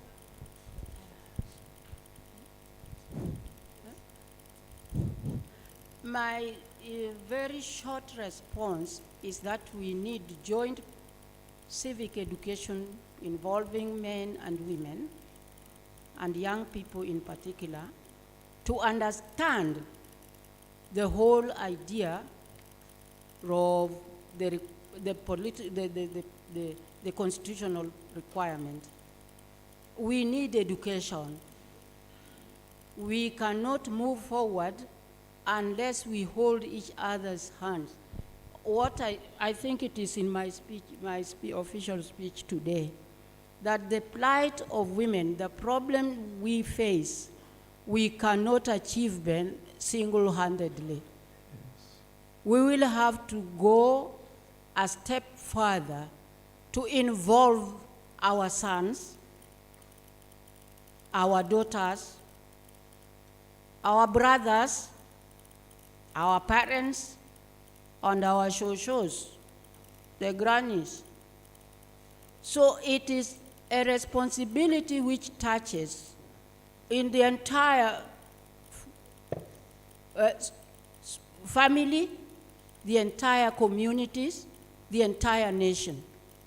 We have to fulfill it because that issue was never contentious when we went to Bomas and passed the constitutional draft. We need to hold each other's hands. Yes. Men and women need education to understand why it is important. It is important because no man in Luo land can build a home without a wife. Thank you. Thank you very much. Unless you want to tell me otherwise, but I'm a Luo.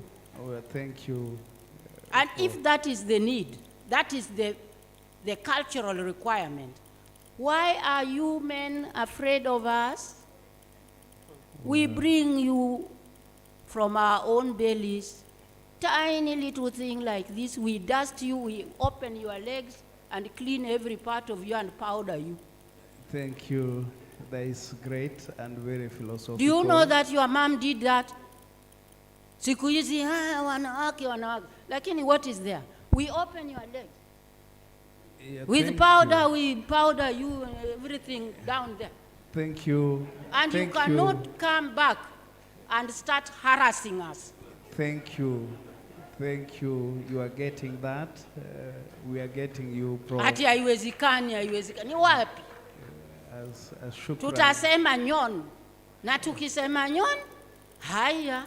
Haya. Professor, in a sharp... Professor, your mom telling you. In a... If she didn't, you won't be looking so handsome Yeah. the way you are. Yes. Your mother did it. Professor, in a short, sharp, and sweet response, someone First- asked on the resources. First for of the all, county. Madam, I want to recognize my very good friend from very old days at the University of Nairobi, Dr. Achola Palakeo, who just spoke here. She's an authority on these things, but she's very polite. She sat with the audience. She should be here with me. Very knowledgeable. And now, Clement, you're asking me about the percentage that should go to devolution, which we are discussing in our country.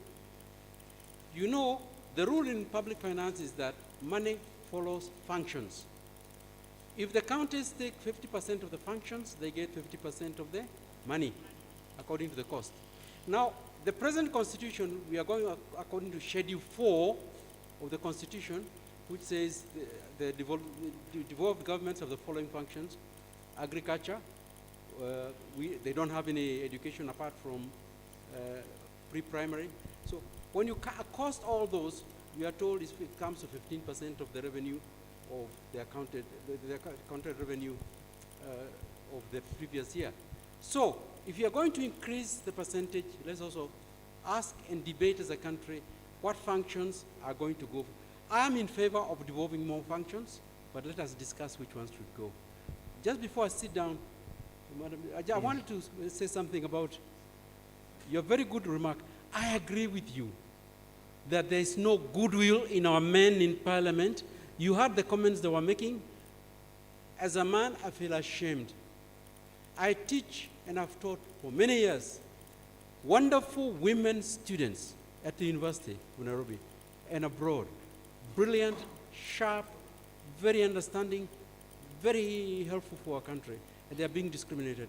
I agree with you, that has to go, but if dissolving parliament is being proposed, it will not solve the problem. We should be looking at countries like South Africa, the technical answer, to change the electoral system to proportional representation, where you require a party to nominate 30% of the women on the list. It's called PR list system, have to be women. Then automatically it will happen that when you return the MPs, 30% will be women. So I'm saying, let us use that bit of knowledge, technical knowledge, to input. And that requires a reform in our electoral system. That's all I'm saying. Thank you. Mayaka, just a parting shot. One word for 3 seconds, then we leave. 2 things only. Madam, I didn't hear her name.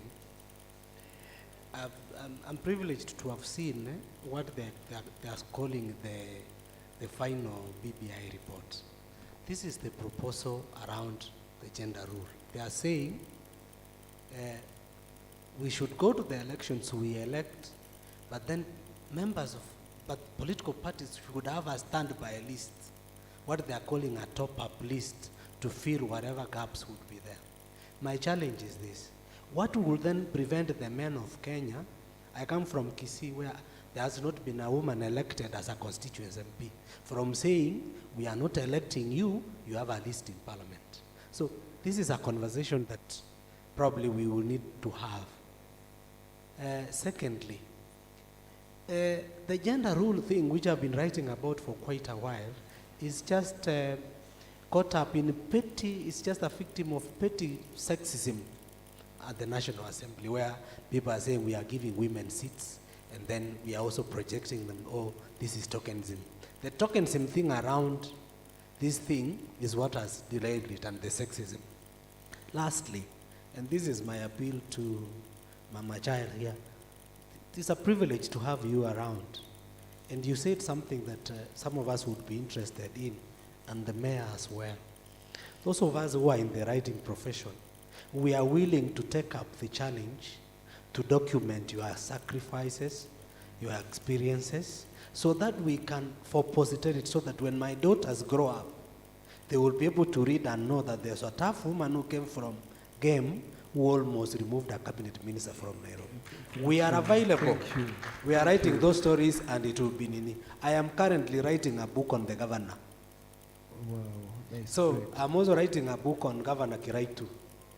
Make yourself available to us so that we document those experiences. Thank you. Lastly and very lastly, Yes.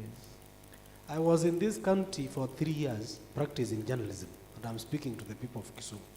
The kind of stories we used to report about this county are far different, Deputy Governor, than the ones we are receiving at the desk. That is because this county rightly is in the right hands. Finally, and very finally done,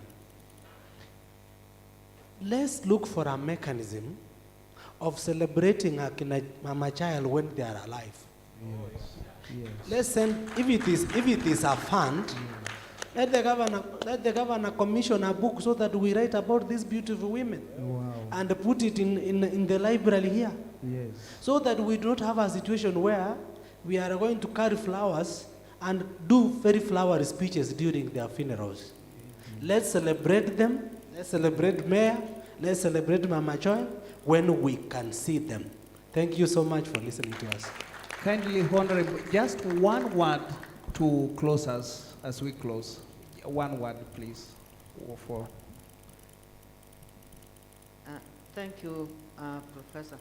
I want to thank the people who are here today because we are on the right path to reclaim the reunion which was being organized by university students and professionals.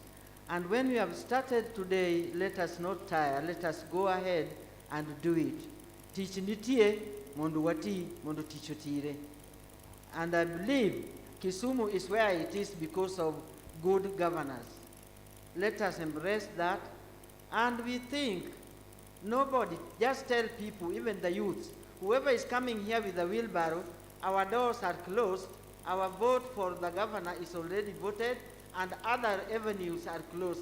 We are looking at State House with none other than Raila Amolo Odinga. God bless Thank you very much. Thank you very much. I'll just say this. It has been wonderful having these veterans speak to us. Actually, it is a privilege. Some of us, you may never get elders to speak to. We could have lost them long time ago. They have wonderfully spoken. They have widened our knowledge on politics, where they came from and where they are. And indeed, as the theme is, the power of a woman. You've seen it, you witness it, you are part of it. Go out there and do something. May God bless you all. MC. Check 1, 2. Wapi makofi for the panelists. Personally, Oh, yes. I've learned a lot. Thank you for your time. I want to recognize the presence Wenye of Uganda. Basta dede. Tupigie makofi ya morali Bashili kidogo. kende. Karibu sana. Nimeona waziri Asia, karibu. Nimeona pia our CEC Tourism. Karibu Miss Achialai. Karibu sana. Before we proceed for lunch, allow me to introduce a short performance, about 3 minutes, then we'll have a word of prayer, then we proceed for lunch before we come back for the afternoon session. Ladies and gentlemen, I also want to recognize the presence of our area MCA, Honorable Seth Kanga. Karibu sana. I recognize you. Karibu sana. The Baganda dance. Welcome on stage.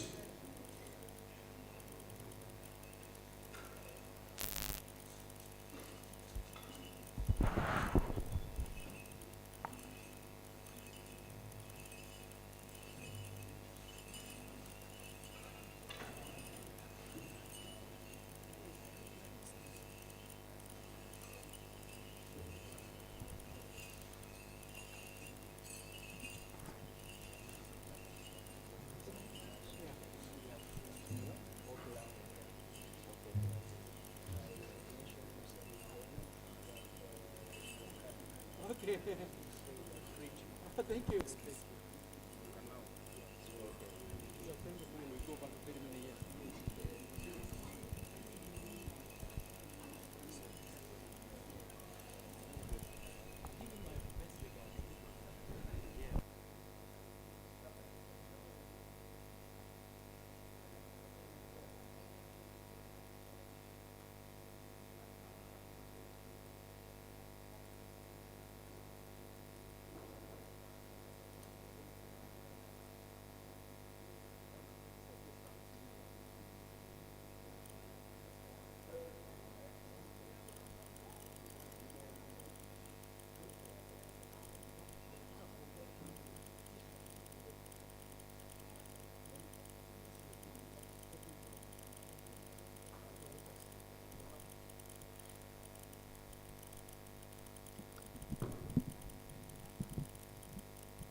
Yes. Nasikia.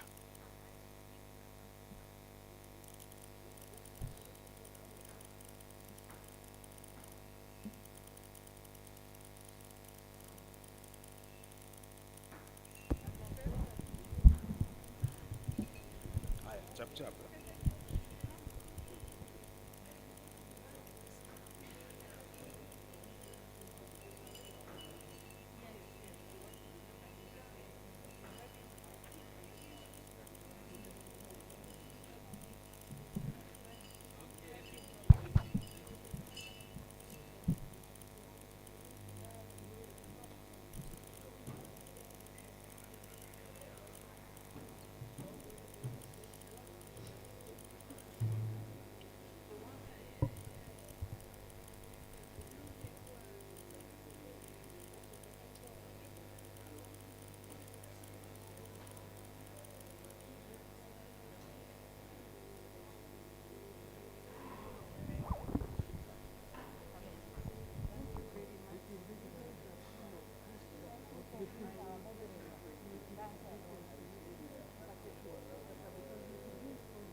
From Kisumu County, all the way to Buganda Kingdom, ours is royalty. Baksimba Queens presents Baksimba Mogoran Nankasa Dance. It is a first dance from central Uganda for welcoming the guests and entertaining the king. Twayanze Sanyo.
Wapi makofi kwao.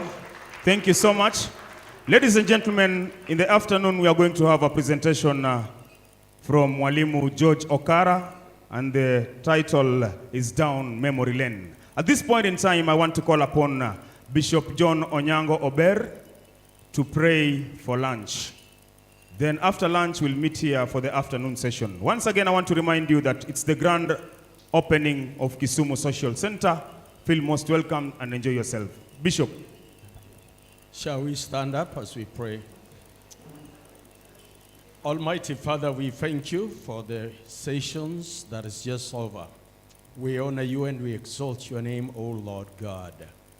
For our nourishment, our health, and our strength, bless this food that we are going to take, Lord. We praise you and we honor you for all the sessions. In Jesus' name we pray and believe. Amen. DJ, some music.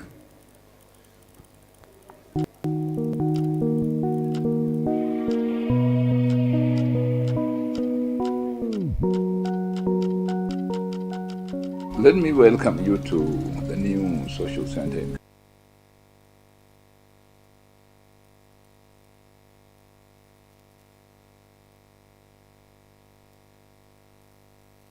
The social center, by refurbishing it, having a new look, a fresh look, with a new auditorium.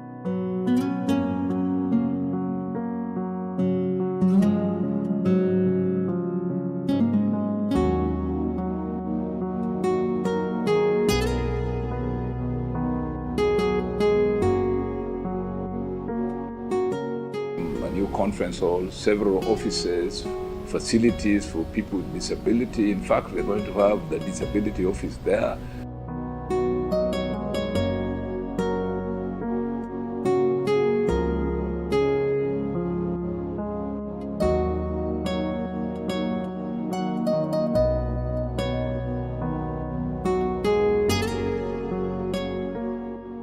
We even have a new restaurant, well built and catering for the food needs of the people with the social center. We remember that this social center used to be the center of cultural and artistic life, as well as intellectual discourse in this city. In the days of people like Okot Bitek in the 60s, when Okot was the director of Institute of Extramural Studies of the University College of Nairobi, here he really built the image of this social center. Many people used to come from all over East Africa, let alone Kenya, to come and give lectures here and hold cultural festivals here. I do remember, for example, that well-known people like Professor Ali Mazuri, Professor Pedro de Gold, Professor Atieno Diambo, Professor William Ochieng, you name them, were always here, together with ourselves, to talk to people at the social center. I was a student at Advanced High School, and almost every August we were bringing plays to the social center, usually set books for school certificate for students. I remember the Department of Education used to organize an arts festival here for kids in primary and intermediate schools then. And I remember participating in one of those arts festivals competition, and I won a prize. We want to recapture this original image, the original place of the social center in the life of the city. It's very important for young people that we have a center like this one, because the urban space is full of young people who don't only need to work, but need to enjoy themselves by expressing themselves artistically and culturally. So welcome to the new social center, the new look. You are the people for whom this center is built.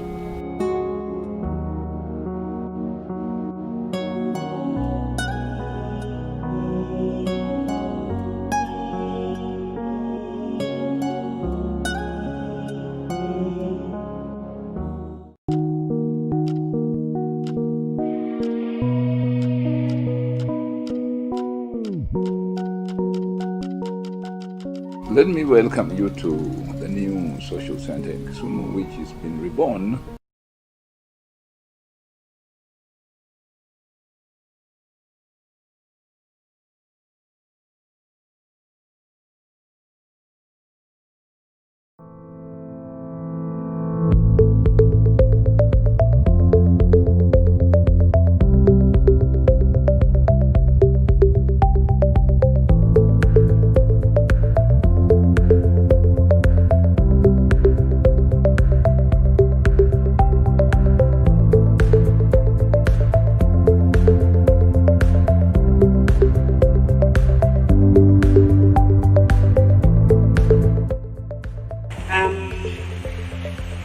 a cancer warrior fighting endometrial cancer. By then there were so many problems. 2015, the radiotherapy machines were there, the queues were so long, it would take ages and money. I don't think there's any family which has had no cancer or no person who has suffered from cancer. If you look at the strategy for the country, we have 3 pillars. One is prevention and early detection. When we're talking about prevention, we're talking about detecting people who are normal, like you and me walking along the streets. Those are the guys we want to go to hospitals to be screened. In my approach in the training, there's one thing I know, that resources, local resources and immediate resources may not be enough. The most important thing in bringing up institutions and programs with a tangible outcome is networking, what we call institutional development. And your name is very, very important in helping us develop this. Mr. Governor, we are very delighted as a community for what you are here to launch today. Cancer is a problem, and as people coming from low-income earning society, we have people even dying without knowing that they're suffering from cancer. That is why I'm saying that as a community from Kondele, this is a greater milestone. Mostly we talk about cancer and other diseases. Yet sickle cell is one disease which is affecting so many. And it is a good initiative for this facility and the governor to open a special clinic for this. But I know that Kisumu, being the mother of the other counties within the Lake Region Economic Bloc, this particular initiative will be beneficial not just to us, but to the rest of the people who live in the Greater Nyanza and within the Lake Region Economic Bloc. Cancer is one of the leading causes of morbidity and mortality worldwide, with approximately 14 million new cases reported annually. I'm one of those statistics in that 14 million some time ago. And I think I'm evidence that you can have cancer and still live. We are also committed to continuously build capacity in terms of human resource and equipment. These will include training and acquisition of enhanced diagnostic equipment that will aid in timely diagnosis and early detection of various diseases.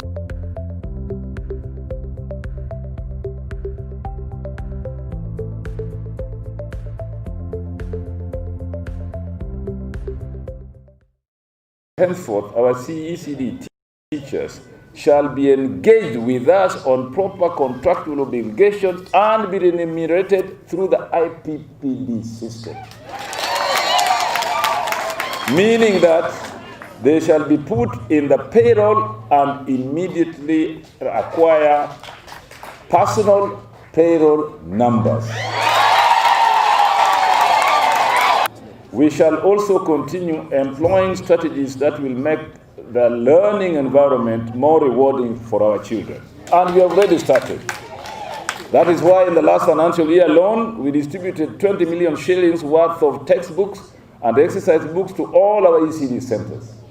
And I will make sure that the materials given to you are worth 20 million shillings. We also provided meals to our ECD children at a cost of 14 million shillings. This feeding program has helped improve enrollment and retention in our centers. This has in turn improved transition to our primary schools. Further, the monitoring and evaluation unit will be visiting ECD centers at random at feeding times to ensure that what you are getting as a meal is worth the money we are spending on you. You have now been enrolled in comprehensive medical cover. We have 2 job groups for ECD teachers. The first is the G job group. Previously, you in the G job groups were earning 10,500 shillings a month. Kweli au urongo? Kutoka leo, with immediate effect, under the county government of Nyong'o, you will be earning 20,800 shillings. The other job group is job group H. Currently you are earning 12,500 shillings. Kutoka leo, tena with immediate effect, nyinyi mtapata 23,780 shillings. Sasa Bwana David Otieno Rasanaga. Daudi, Kisumu West. Otieno, chukua barua bwana. Kwa niaba na hawa jamaa watapata baadaye. Haya.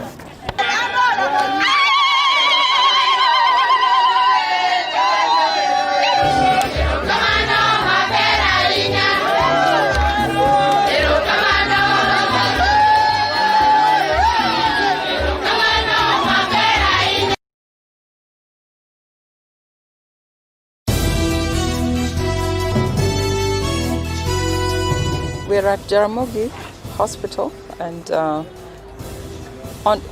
screening for cancer is ongoing, cervical, breast and prostate. And we're encouraging all the women in their reproductive ages to come in and know their status. So we'd really like to encourage everyone to take advantage of this, not just today and tomorrow, but actually this clinic that we have opened here at Jaramogi Hospital is open every day, Monday to Friday, for walk-in screening. So everybody is welcome, and with cancer, especially cervical cancer, if it is detected early, it can be treated and totally eliminated. We also would like to encourage all the parents of young girls aged 10 to come and have their daughters vaccinated, because that will give them a life guaranteed of no cervical cancer. Once you are diagnosed in the early stages, we treat you even on the spot. If there's a sign of what we call pre-cancer, we treat you on the spot. So not only do we screen you, but we detect that there is a sign, and we intervene immediately.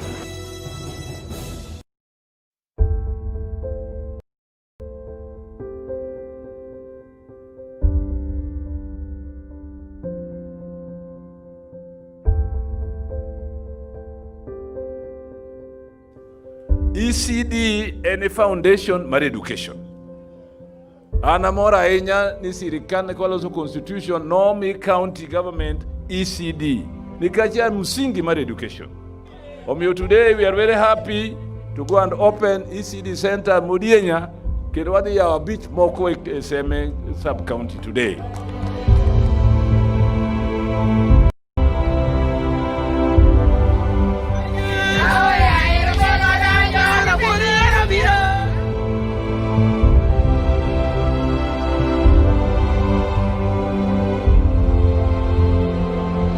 Wabiro yao ECD Center manyien moting'o pre-primary 1 gi pre-primary 2.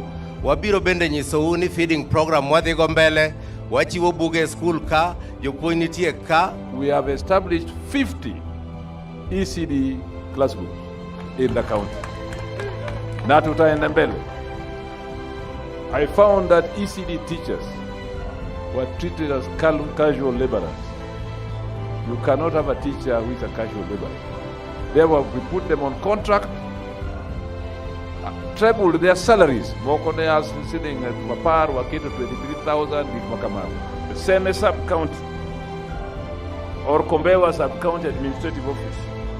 We distributed the following: 18,537 exercise books, 3,504 textbooks. And this happened on the 30th of January, 2020, Kisumu.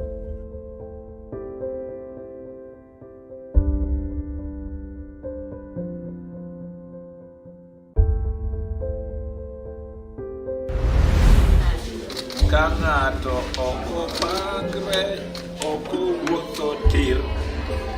Kanisi? Kang'ato oko pangre, oko wuotho tir.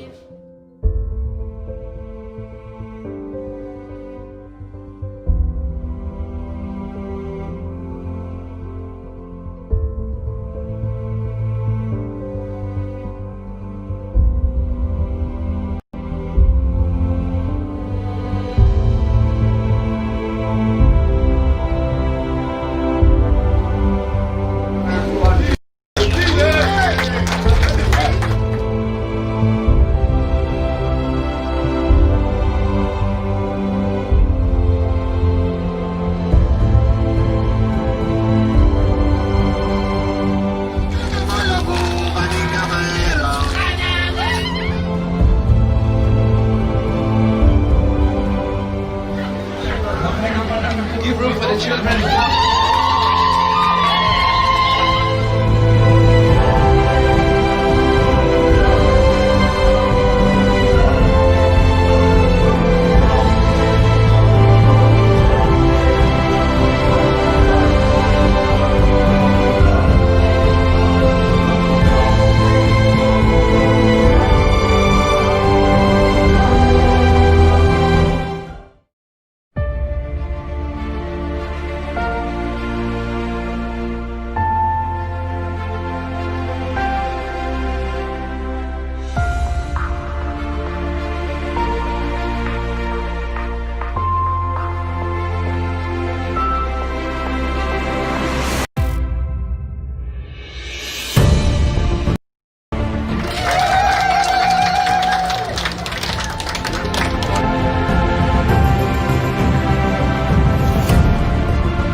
The screening for Kisumu County, as far as cancer is concerned, because I've mentioned is an indicator, is around 6%. Last year we were at around 5%. So there's a significant step by 1%.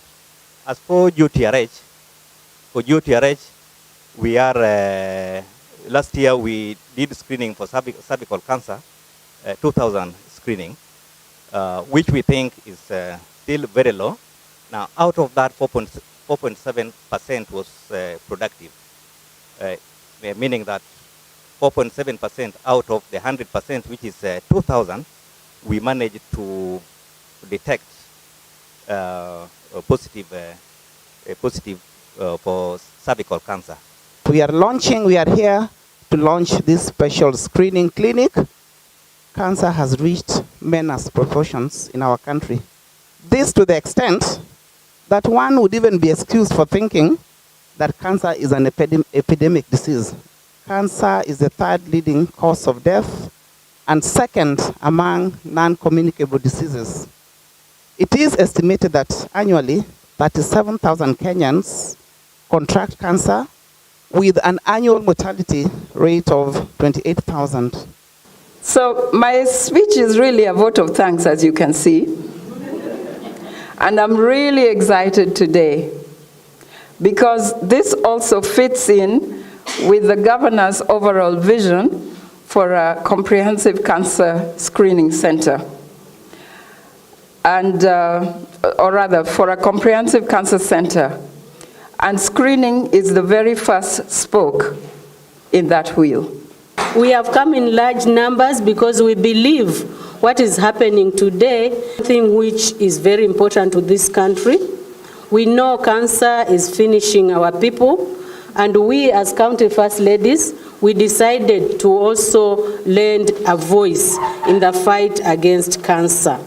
We started this Empower program in June, just in June, and today is November, and we have a cancer clinic. My youngest daughter, Salome, was born in January 2018 here in East Africa. When she has grown up, I want to show her Kenya, a place where equal access to innovative healthcare is as normal as it is in many other countries. I want to show her a hospital in Kisumu with Kenyan doctors who cure cancer with state-of-the-art treatments. And I want to show her scientists in Kisumu who develop personalized medicines for African patients. Today, we are launching the Empower program, which allows the early detection of female cancers. In addition to the benefits for the cancer patients, this program goes one step further. To think about people in this community who have disabilities, by training and employing women who are deaf and blind to conduct the screening, we demonstrate that everyone can contribute to the health and well-being of the community. Together with the government of Kisumu, we announced today that 3 innovative cancer treatments will now be available free of charge to patients beyond the current limitations of NHIF. those who can't afford to go to India, those who can't afford Nairobi hospital, really they're dying very quiet, very, very miserable deaths. So since you are in the community, I think this initiative really will bring us to a stage where we'll start dealing with cancer cases. So I think we have started off very well. My experience is awareness, preventive health, preventive care is the biggest foundation of fighting cancer. Today, I'm happy to be here again to talk to you once again about how we can fight cancer and to lower the burden of cancer in this country. I must applaud the First Ladies for coming together as women to create not only the conversation about the effect of women, but also to talk about what can be done as women. Over 25% of the total cancer registration worldwide last year, there was 25% of them were mostly women.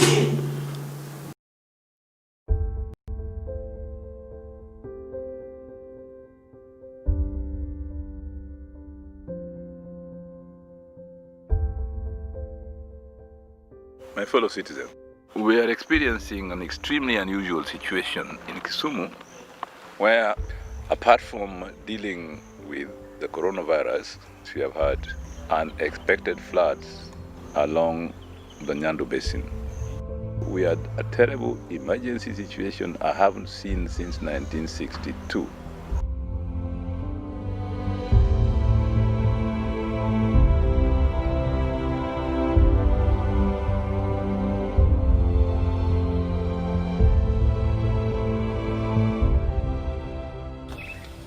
We have a total of 7,520 households displaced, being housed in various camps. And most of these households, their houses have been destroyed by water. In a place like Sangurota, even the road getting to Sangurota has been cut off from that enclave. A few households have been integrated in the community, but extremely vulnerable and must be supported. These households are spread as follows. Nyando has 4,175 households, Moroni 600 households, Nyakach 2,750 households, and Seme 30 households. And understand that there is also some flooding here in Kisumu West. We have given up provisions totaling 8,276 households. Today, this exercise is going to cover 3 sub-counties of Nyando, Moroni, and Nyakach, and will cover 2,800 households. That is about 14,000 people. This supply, worth 3.5 million shillings, will cover those families for 4 days. Each family will receive the following: rice, unga flour, wheat flour, cooking oil, milk, uji flour, sugar, tea leaves, water guard, cabbages, potatoes, blankets, and mosquito nets.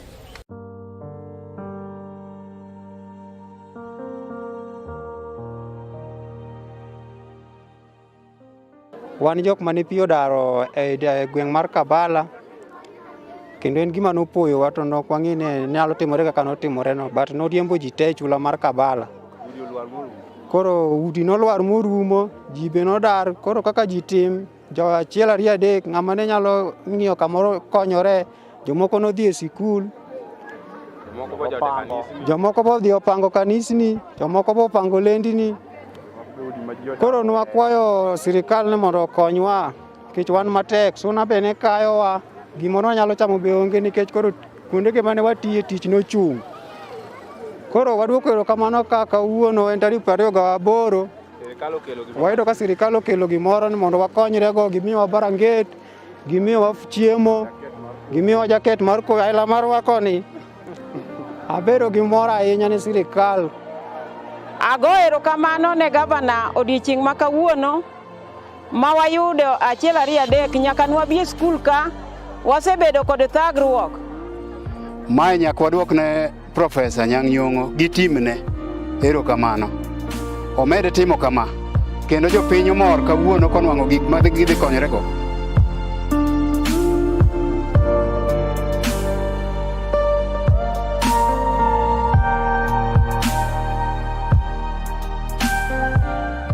Tich mokwongo monego tim ma sirikal dhi timo en ni warang kaka inyalo los wach mar pigi mondo koro bed permanent kendo. The flooding along the Nyando Basin cannot be controlled effectively until and unless we build the Koru Soin multipurpose dam. This dam has been in the work since 1951, over 70 years. I think it is high time we stop being penny-wise and pounds-foolish to build this dam to control this perennial flooding, which in the final analysis has cost this nation millions and billions of shillings because of the disaster it causes every year and the emergency responses we have to mount.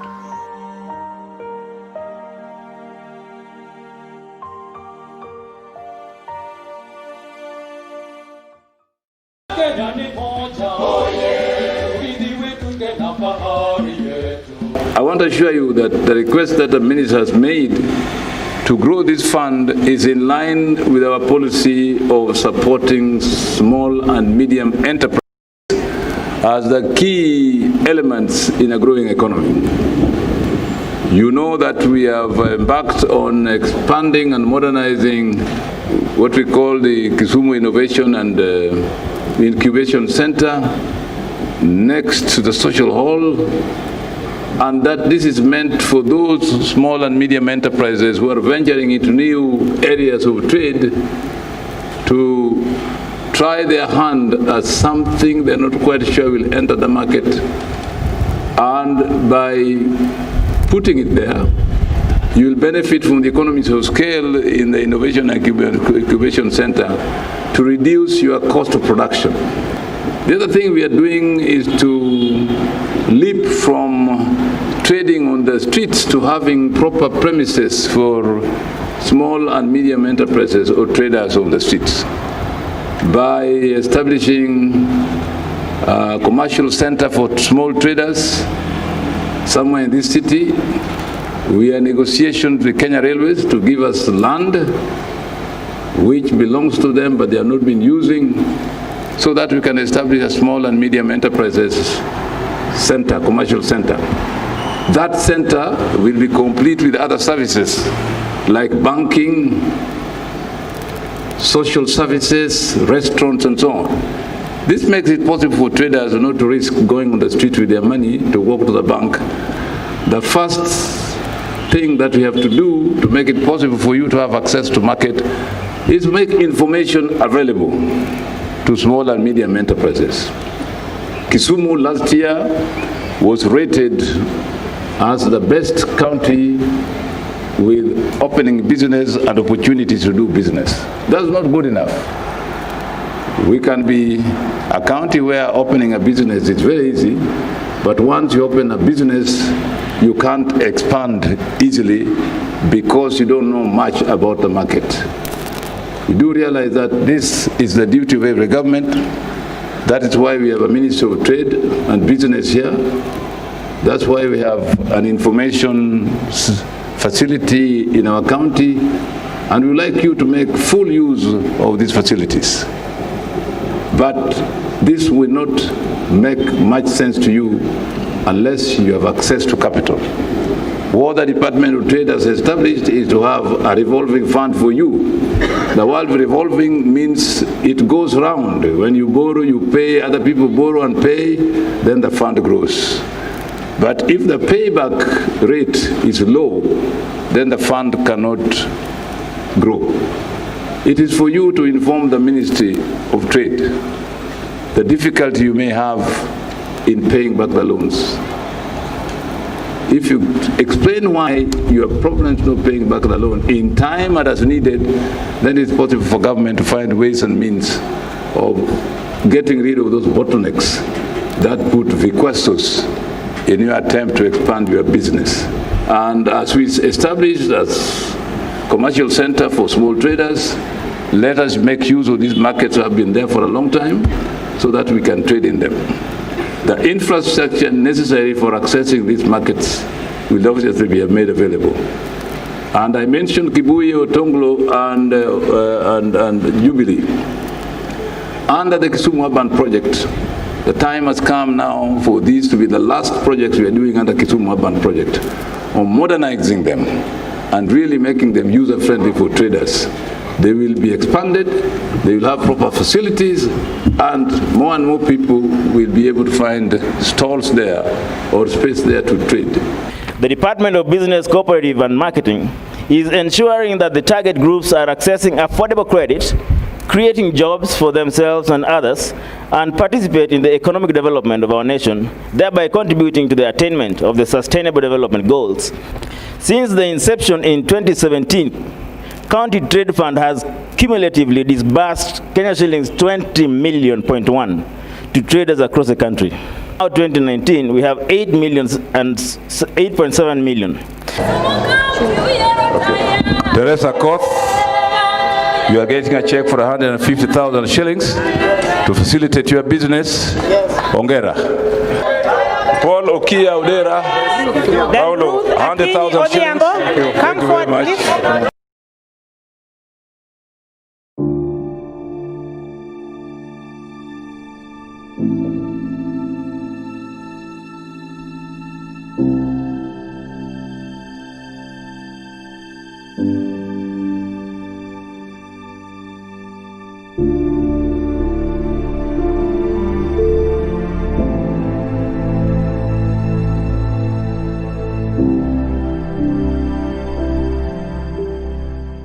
Adwana wachnu ni ka wechegi nochakore. Gavana mane oyiero ka uhero noluongo bura maduong' ahinya kanye e county ma Kisumu kacha. Burano noting'o joma tiyo ne county government kod national government kod ji giwegi kaka ng'owa Red Cross and the business community. Mita nochiwo report ni jodalawa ma nyando ma nyaka gi kamoro amora ni kod ang'owa ni kod tawo. Wan gi mogo kanyo manyalo konyo jopiny. Wayiere. Wan kanyo obiro gi mchele. Mar adek, wan gi ng'or miluongo ni green grams, dengu, olayo. Olayo en chiemo motegno ahinya. Lose maber gi mchele. Ok odonjo. Mano be nitie. To gimimiyo nyithindo, chiemo miyo nyithindo be waketo kanyo. Chak moro be ni kanyo, ubiro neno. To gi sukari. Ing'e ni mano koromo. Onget bi umrigo. Onget ok ber. Mok chapat awinjo ni upenja ahinya. Mok chapat osechopo ka. Usiwe na wasiwasi, tuko pamoja. Tutakuwa na nyinyi mpaka mwisho, ama sivyo? Na baadaye tukimaliza hii shida ya leo, tutaendelea kuendeleza hapa, ama sivyo?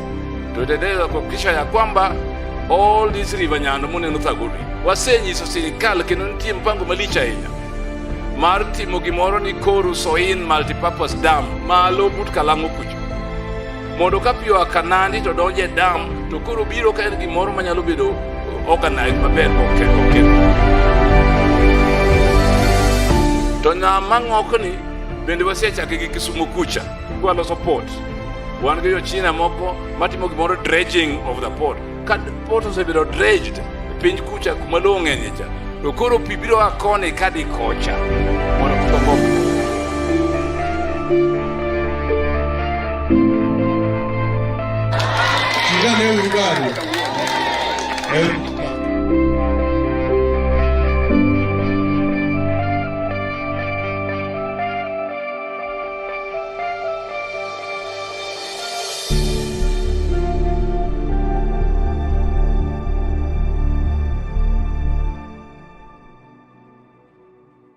Wan be wabiro ni ka gini oserumo, koro nyaka wang'e shida modong'.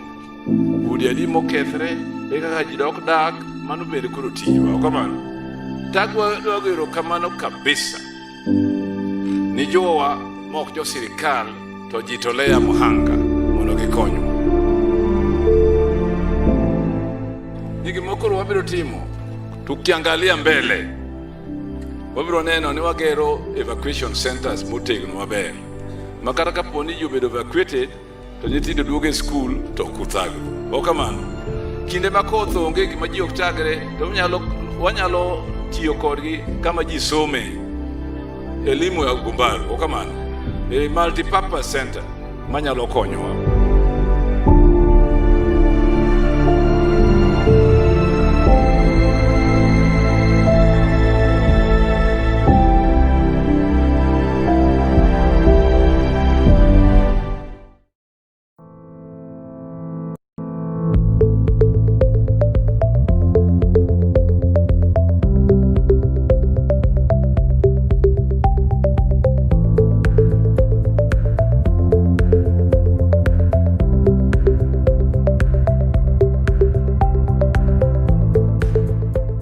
Now, some of the issues that have arisen regarding the UHC are, it must be service-driven, not supply-driven, and the issue of human resource, because all presentation you hear about the shortage of human resource. I want to acknowledge that the pilot has been hugely successful. In our county, I would say more than 85%, close to 100% of the population from the pilot counties are registered into the UHC scheme. After the official launch, the public have shown increased appetite for public sector facilities. Indeed, the utilization of both out and inpatient services in all the 4 counties has increased by close to 50%, as you just saw in the Isiolo example. Now, over time, this will decrease. The appetite for going for curative services will decrease as public health is improved at the village level, especially with more active involvement of community health workers. We must invest in prevention of illnesses at the community level and treat uncomplicated illnesses at the dispensary and healthcare level. Our hospitals should be left to handle complex clinical problems. In facilities like referral hospitals, we can create conditions. A long waiting time in OPD with a good staging system is actually an advantage. Is kind of a useful barrier that I'm not afraid of. It's a useful barrier to ensure that the lower level facilities are utilized under certain conditions. Universal health coverage is a result-oriented enterprise.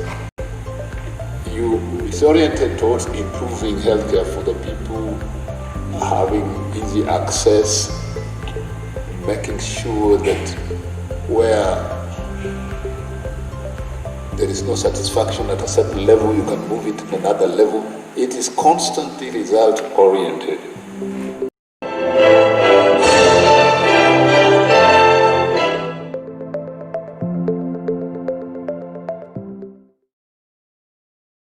Koro wadwa keto village councils manitie ji abich, mainly elders, to gi chairman achiel. Mawacho wach ka gibete e bunge ngeno tikelo mapendekezo yote kutoka village. Hawa jamaa watazungumza na wananchi, watapitisha mapendekezo ya wananchi, na huyu ambaye anaitwa village administrator atachukua haya mapendekezo kupoleka juu. Mondo kwa loso budget, twaloso budget ka gigose wachi, ok ni ngane ne Steve Madi from one village to the other is very inefficient. Sani buwa keto jomoko no se wach kani Kisumu County road maintenance teams. Magi chalo japida machonka. Imiyo gi equipment, gin ye gweng, gi uniform, gin go pao. Koro gin kose losi gi contractor, to gibiro gi maintain. Timiyo gi pesa magi chamo magi dige orgi. Mano kuber. Kwa sababu ekonomia halisi, economics must proper. Wachoni, if you want to develop a nation, there must be equity in income distribution. Jiduto nyaka bedi gi gimoro magi spend. Nikech ka an gi pesa, eka nyalo idho pikipipi, kadi Kisumu. Ka an gi pesa, eka nyalo wachoni kuro electricity bire oda. KPLC kuro yudo market. kan gi pesa kachopo Kisumu eka nyalo dhi gine kiosk moko tang'iyo mukati takelo ja kiosk no koro yudo business nikech in gi pesa. Ja kiosk cannot have business kionge pesa.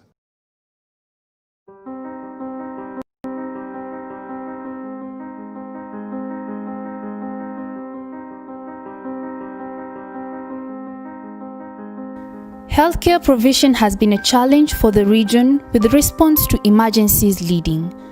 Modernization of the Jaramogi Oginga Odinga Teaching and Referral Hospital was one of the major flagship projects initiated by Governor Peter Anyang' Nyong'o in his campaign manifesto. In realization to this, the following changes are evident. When we were given the challenge, how do we modernize Jaramogi Oginga Odinga Teaching and Referral Hospital, we did a situation analysis and we realized that our area of weakness lies in emergency response. So we had to boost our emergency capability.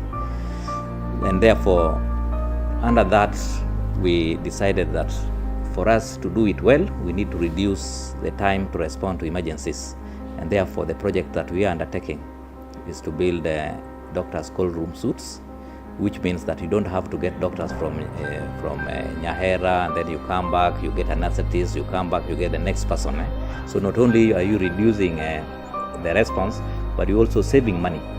And so we decided that we needed to build a doctor's cold room suites, so that if you are on call, then you are within the hospital compound. All those fellows who work as a team are within the hospital compound.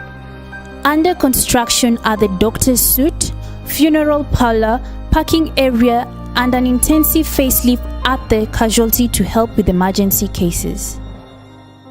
Now the second area in line with that was to develop our infrastructure and emergency and accident center, what is otherwise known as casualty. We wanted to improve the flow of patients, so that patients, traditionally when you go to OPDs and even before the modernization, patients go to the doctors. In any emergencies, the doctors and the nurses who go to the patients. And so our design for emergency center is based on that. The flow is the clinicians, that's the nurses, the doctors, are the ones that move to the patient. That is very tremendous, because our design throughout the country has never taken this into consideration. So we are modernizing that. With the introduction of new services that were never there before, legitimacy and relevance in provision of healthcare services has been achieved. For example, bronchoscopy. We didn't have bronchoscopy for a long time. And so we prioritize it. From 2016 up to now, when we are taking statistics, there were around 200 patients.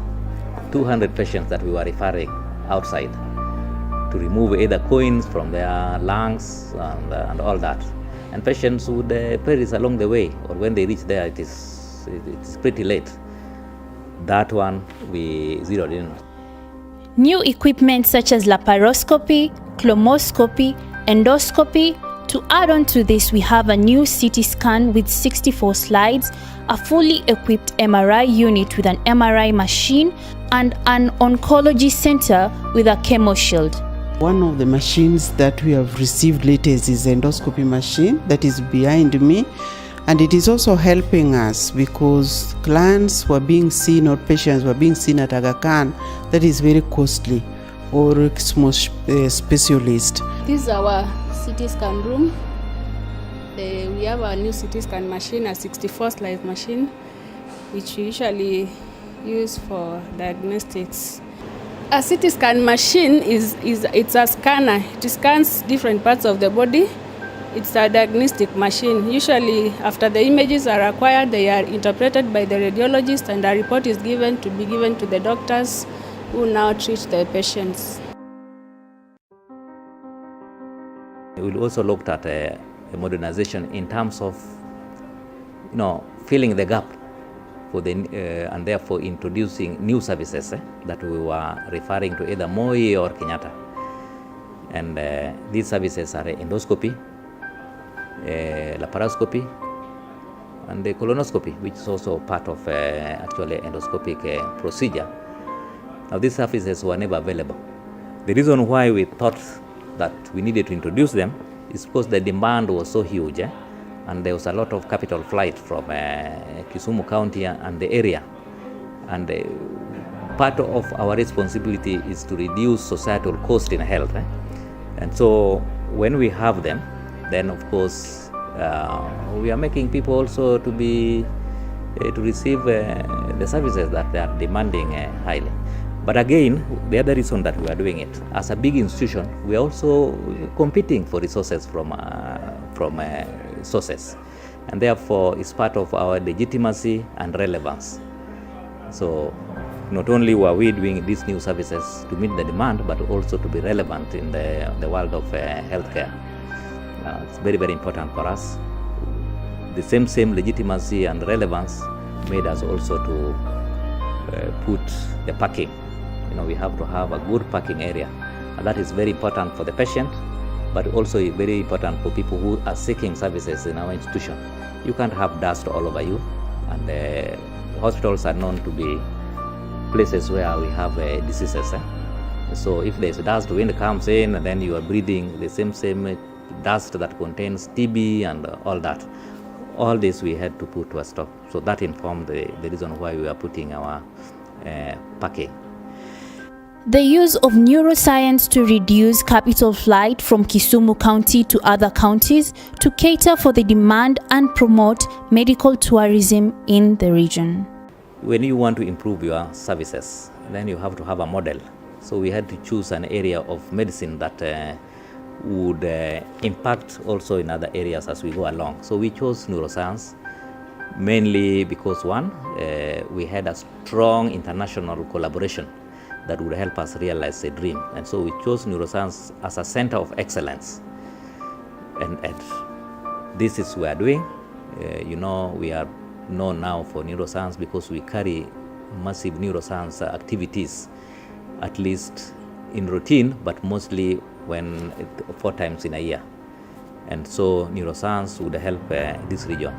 But we also want to anchor ourselves as a tourism destination as far as neuroscience is concerned. We want to be known and probably improve our economy based on an area of health that we are good at, and that's neuroscience. With the completion of the modernization of the Jaramogi Oginga Odinga Teaching and Referral Hospitals, patients will be able to access free, affordable and quality healthcare under one roof, saving on costs to be incurred on referral cases, Kisumu being one of the pilot UHC counties. We are serving patients with NHIF free without being given us any money for registration. Same to UHC, so long as you have a universal health cover, we are serving you free of charge. Well, since this UHC started, we have received so many patients per day. At casualty alone, we have got outpatient services, those who are being treated and going home, about 700 or 800 per day. Casualty alone. Night, that is 24 hours, day and night.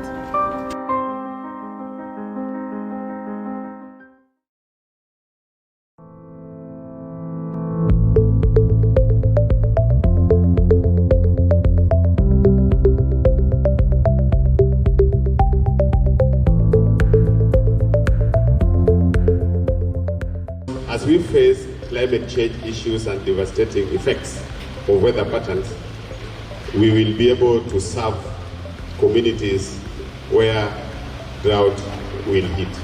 Our communities usually every now and again, whether school activity or something like that, needing, or a funeral for that matter, needing supply of clean drinkable water.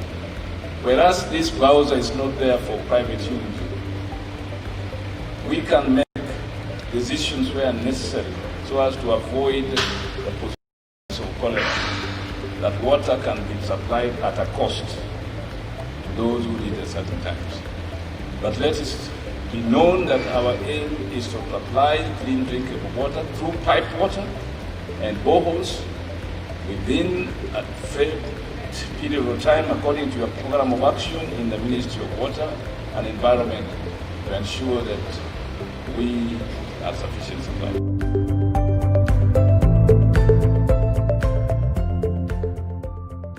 The reason why we bought this Bowser is as an intermediary process or initiative, because we know that water tanks are much easier to put up to catch rainwater. But we are also aware that sometimes when the rains are not there, they go dry. Rather than leave them dry and people suffer, we will have a program whereby they are refilled from the Bowser. So the main output at the end of the term is to make sure that each and every sub-county has a water Bowser. So we are starting from one, and next financial year we are moving another one. Then the financial year 2020-2021 we are buying two.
The Kisumu Neuroscience Initiative is bearing fruits.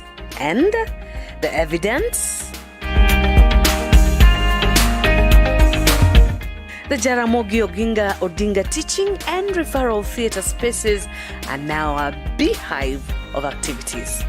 Neurosurgeons preparations, the patient being wheeled in, the theatre room and equipment ready.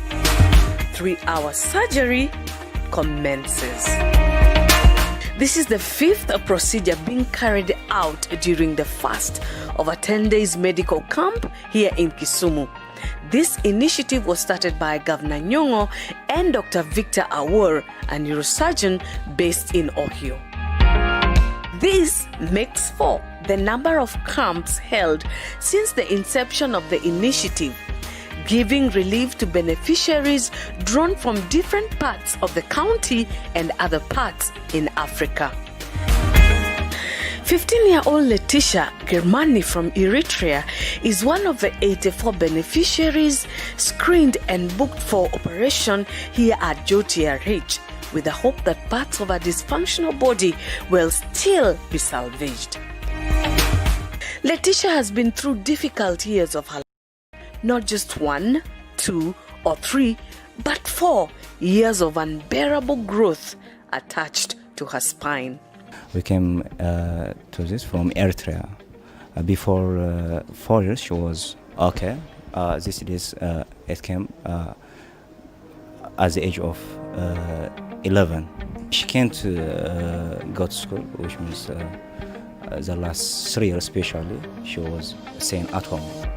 Her brother shared a story on social media, having been to India but not finding help for his sister's condition. 22-year-old Elijah Onyango is on wait in the ward, being freshly in school and freshly paralyzed, shaping the career of his life, but life happened before he got ready for it. 2017, I was in Form 4. Around 2 months to exam, I start losing balance again. Then reaching December there, I could not work again. The condition just come back. Okay, that's 2018. I was not able to move totally. Elijah's education lacked continuity. It happened in starts and stops, having stretches and setbacks and days when the world felt wide open, and others when all his doors slammed shut. I wanted to study ICT, but the condition does not allow. This year's camp commenced on 17th of June and it runs all the way to 27th of June. It comes with a cost of 15 million shillings. It is subsidized by the Kisumu County government, which is contributing over 5 million in pharmaceuticals and non-pharmaceuticals and equipment. However, the experts are giving their services free of charge. Being Kenyan born, what can we do for our community? So we started an organization called the Kisumu Neuroscience Initiative, and that initiative's goal really is to give back to this county, to give back to the place that we call home. We are here on a medical mission trip for neurosurgery, and we're doing spine surgery and craniotomies, brain surgery, and we are here to devote our time to helping the patients here. Kisumu County is committed to becoming a center of excellence for neurosurgical needs. However, there are still gaps to be handled. Between January and now, we have seen around 402 neurosurgical cases. And out of the 81 that we are conducting, it is out of around 1,904 that we have accumulated so far. And part of these sessions, why we arrange them, is to reduce time to surgery. We don't want also waiting time to be very long. The culmination of the camp will be a neuroscience symposium, a forum to learn more from the experts. It will be accompanied by a symposium where now the professionals from around the world will exchange their views on how we can scale this up. The doctors have found an opportunity to flame fuel the beneficiary lives when all odds worked against them, having so needed the hope that the doctors are giving. Na ameniahidi baada ya kusaidiwa hiyo crutches nitawacha chini na nitatembea nirudi kwa kazi yangu vile nilikuwa nikifanya kazi zamani. With the coming up of the 20-member medical experts, close to 84 neurosurgical procedures are scheduled to be done by the close of 10 days. This goes a long way in alleviating the neurosurgical needs in this area and beyond. This is Kisumu County going big on health. My name is Lorraine Nyong'o, Jaramogi Oginga Odinga Teaching and Referral Hospital in Kisumu County.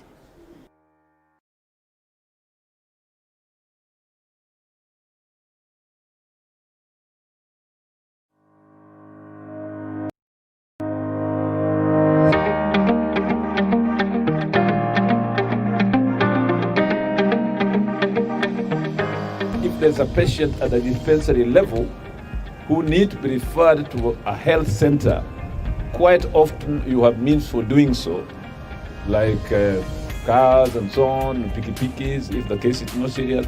But most of the time, if it is a case that cannot be transported locally, they will need an ambulance. That's one of the reasons why we are placing an ambulance in each sub-county hospital. Now, these ambulances will be connected what I call the county ambulatory and emergency services. That is, it is an ICT system.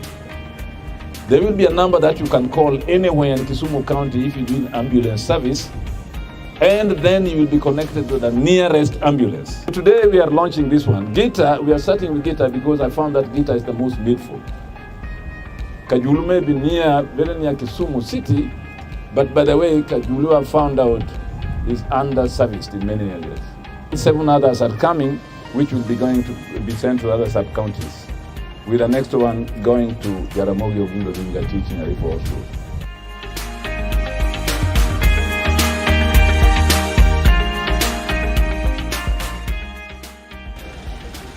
It is now my pleasure and happiness to wave this ambulance off to guitars. Haya, tukile.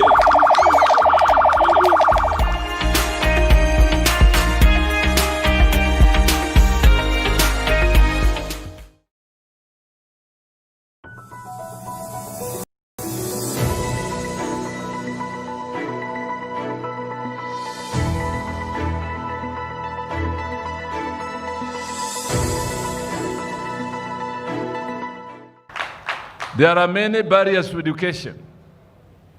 One can be poverty, the other one could be scarcity of schools, the third one will be scarcity of teaching material. Lakini, there's something else that is still a problem. That is the cost of education, and that's why we are here.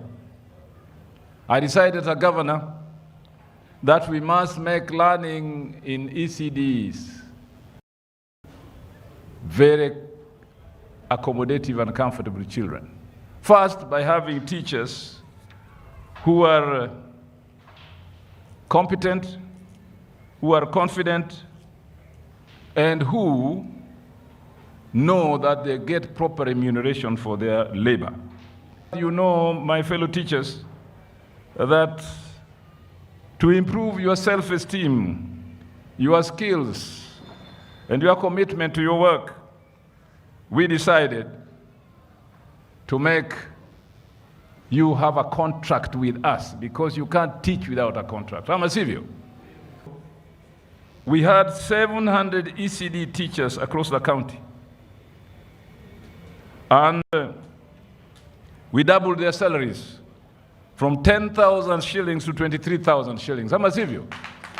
This was coupled with the distribution of 20 million shillings worth of textbooks and exercise books to all the 668 ECD centers across the county.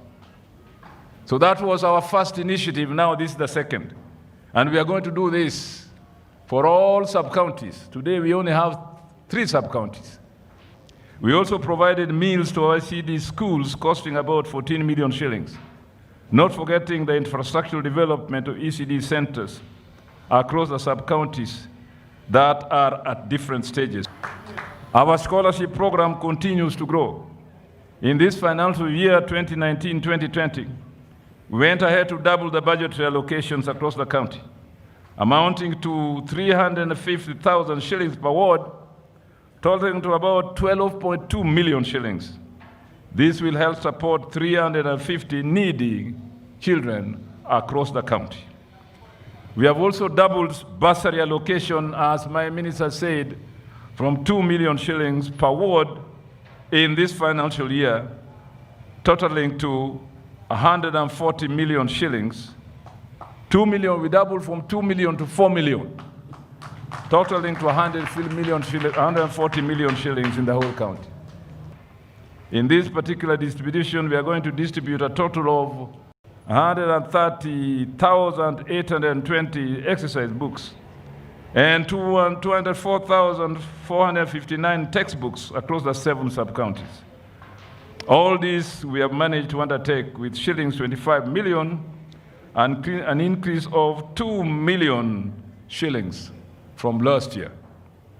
And I want to assure you, one of the responsibilities we are going to give village councils in every village is to ensure that those kids who should go to school or to nursery school, to ECD schools at the age of 4 must go to ECD schools. Those kids who have reached the age of 6 and should go to standard 1 must go to standard 1.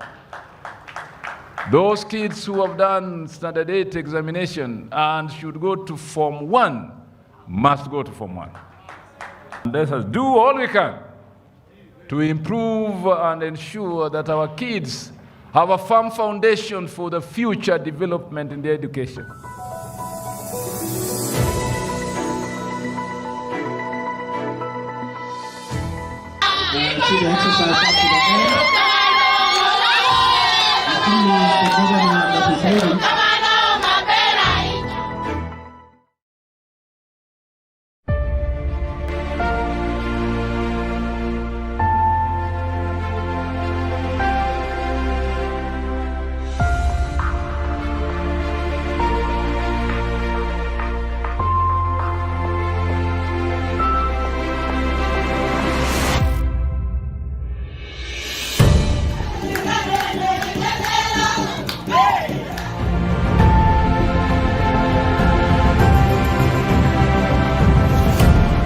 mradi wa maji ni mradi wa uhai.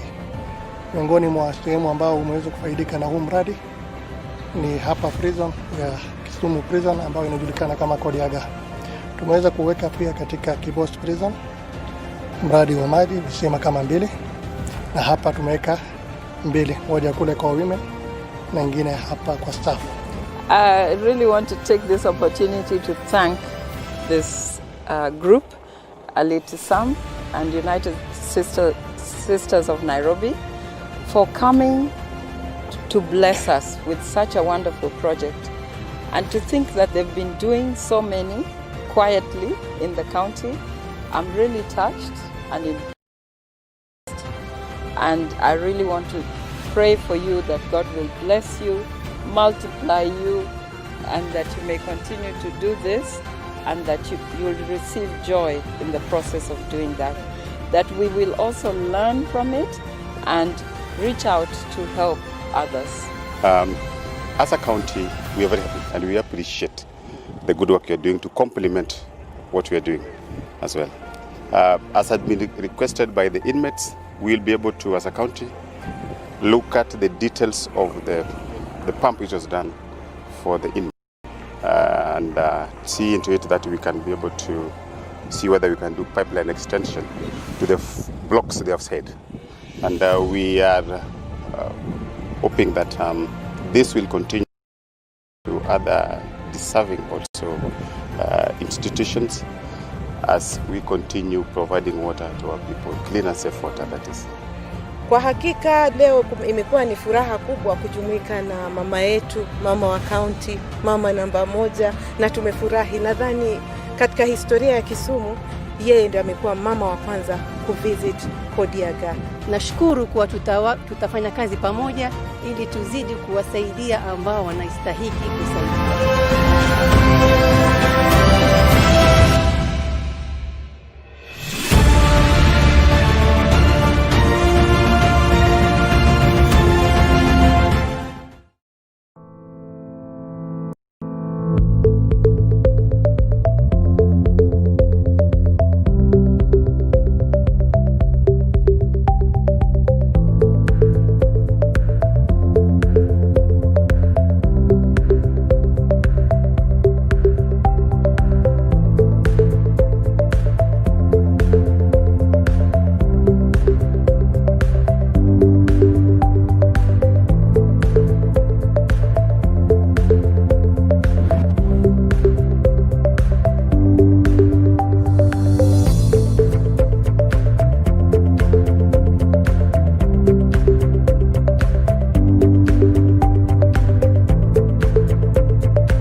When I joined over 16 years ago, we used to lose every 30 seconds a child died of malaria. Every 30 seconds a child died of malaria. We worked very hard with Professor Ogutu, who has been very instrumental in the work of pediatrics and malaria in this region. We have reduced the number of deaths in this region and in the world over, such that today, instead of every 30 seconds a child dying of malaria, it's every 2 minutes a child dying of malaria. So malaria has been reduced by almost 5 times reduction. The UHE SEME has given results, and I know because I'm here every day, I hear people talking, they are going and getting results. And Your Excellency the Governor, again, you are one of the few governors who have started to pay the community health workers. UHC plus a functional community strategy with health workers paid is the answer that many counties will face. For you as the governor, you are the vision bearer for the people of the county of Kisumu. Na uliahidi watu wa Kisumu kuwa utajenga hospitali in each and every sub-county, and not just hospital, one with a theater, a maternity wing. But this one today here, I think ni kama ni bakshish, because this was not promised, but it's good enough. The county has a high burden of infectious diseases and high maternal and child mortality. For instance, HIV prevalence is at 16.3%. 995 women die during childbirth for every 100,000 live births, and 79 out of every 1,000 children die before their 5th birthday. It's against this background that the Kisumu County government has prioritized universal health care as one of our most important endeavors this year. I want to assure Dr. Okelo that we have seen the need.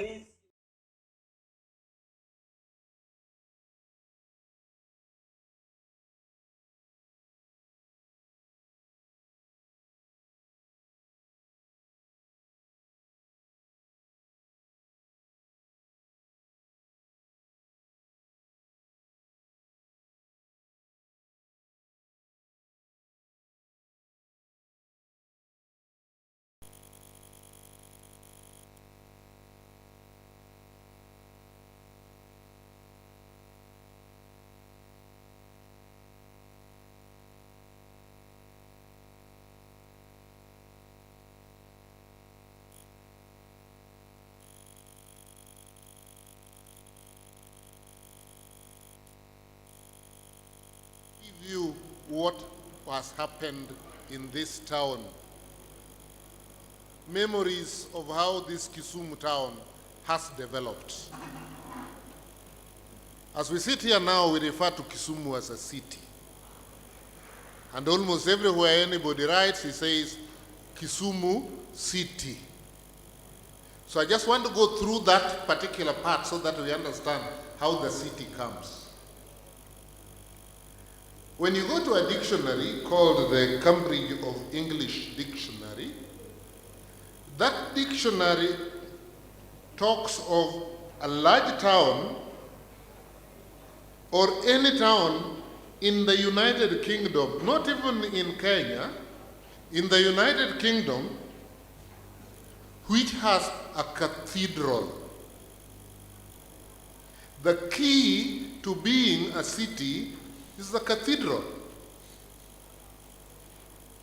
And the cathedral is normally the seat where the bishop of a diocese sits. And if you can have your history properly, Church Missionary Society, the Anglican Church of Kenya, this has been the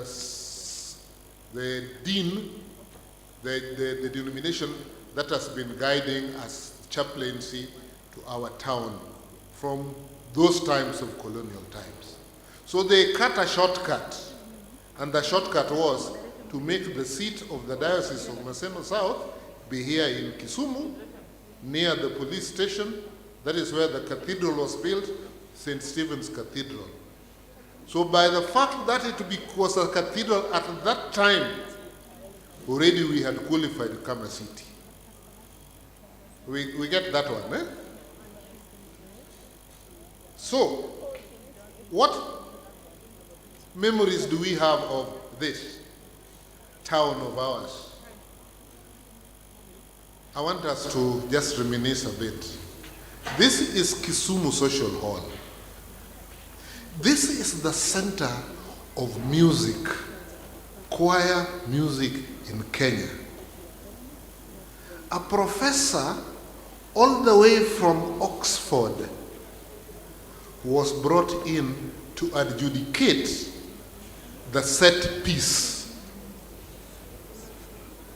This is where all the best music you could find in Kenya was produced. The dais for the adjudicators was somewhere there, just inside the hall. Those doors were open. At the back, there was an extension using PAR. You know what PAR is, eh? PAR was there. Then this group from Siriba, Teachers College, which has now been taken to become Maseno University, they came to sing. And the piece they were singing, which was being judged, was called the Hallelujah Chorus. And why that reminds me of a lot of those things is that at the end of their presentation, the adjudicator from England raised his hand and said, "Excuse me." And everybody was quiet because no adjudicator speaks to a choir. So what does he say? "Excuse me, I got lost. I got carried away by the music, so I did not make any notes. Can you repeat?" A whole professor of music from Oxford inside this particular hall. So when you see this hall like this, there are stories about it that you will not even believe. On this corner, towards this end, this is where we used to have the seats of the late Jaramogi Oginga Odinga, people like Adalo Tuko, ABCD, all those Luo politicians and leaders when it came to reunion, which was mentioned by the former mayor. And there was such discipline in this place that even when it came to dancing, the band was up here, we were dancing, we were young men, but we stayed on that other end because we were not supposed to interfere with our elders. I don't know whether any of you went through that. We were on that other end. Beer was brought, was served to them on this particular end, but for us who were young, we had to go out through that door if you wanted to drink beer and drink outside. Aren't those good memories? But do we have them now? A lot of things have gotten spoiled, but I think they'll come in. But in this hall, before I talk about the other stories of this town, I had one of the biggest embarrassments of my life. I used to be an announcer here for music festival. And on one day, our chief guest was the Minister for Foreign Affairs, Honorable Dr. Robert Ouko. So he calls me and says, "Come." He tells me, "I'd like to go to the toilet. Can I go for a short call?" I knew there was a director's office up there, but I'd never gone up. So I tried. He said, "Just take me to where you people go for a short call." So we went through the corridor, came behind here, and we went to the toilet. And it was stinking like hell. Whew. I've taken a whole minister of the government of Kenya to a toilet stinking of hell. He came back, I escorted him, but I avoided him for several days. I could not bear it. So he looked for me. He says, "George, why are you avoiding me?" I said, "My head is swollen." "No, don't worry." And I said, "I must mention this when we are inaugurating the new social hall, so that any other visitor that comes here does never get what? Embarrassed." And I hope whoever is going to manage this bears that in mind, because it was an embarrassment. That is to do with this social hall. During those days, as Kisumu was growing up, the population was there, but it was a population that wasn't very big. Can you imagine that arena did not exist? Can you imagine that when you stood at the police dog and you looked towards Manyata, you'd see the trees in the homes of the people of Manyata. In between there were thickets, bushes, ABCD. Can you imagine that there was nothing like Lolue? There was nothing like Kenyari. That there was nothing like what you people call Migosi. Instead of Migosi, there was what we called Nairobi area. Nairobi area occupied a small part towards what you call Kondele. The rest was bush and thicket. And the homes with people whose fences were made of, you found pedo.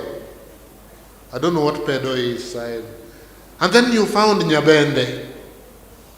And they had a lot of goats that they kept and sheep, but they had to be kept properly. Because during daytime, the younger generation would go hunting. We had dogs. And all that area up to the railway, up to the area where the showground is, that was a bush. And during daytime, you'd find hares, rabbits. Occasionally, you'd come across antelopes running. But come evening, that was a no-go zone, because that was the home of a toil. Even at Kondele here, you would hear them at night. And if your goats went astray, if your sheep went astray, the following day you'd find the skin and ABCDs. So that is how that side looked. Nyalenda was full of homes. This landi mingi sana, where people are staying, these ones came very late. But people had their own homesteads. And you knew that was Kajobeta, that one was Jokanandi, I knew those areas. You went to Manyata, the same. You went to Nyaweta, the same. And then somewhere along the line, minds started changing. And people realized that more and more people wanted to come to stay in town. And that's when people started building the landis. That's when more and more permanent building came up there, but they were there. Homes. You traveled from Kiboswa. You came to Kondele. It was a junction at Kondele. Near that house, which is incomplete, there's a home of somebody called Ondele. That is where that came from. That home, from that point, there was one road like this. One. And it went straight up to the roundabout at Kisumu Boys. There was no dual carriageway. And then our late mother came in with what you were being told was exemplical leadership. That is what gave birth to the dual carriageway from Kisumu Boys roundabout up to near Fafa. And we were hoping that the next lot of the town mayors or who came in would proceed with that, because in our regional mind, that dual carriageway was supposed to have moved up to Kondele, where there would be a roundabout and one goes to Kiboswa, the other one goes to Kibos. Those were the good old days.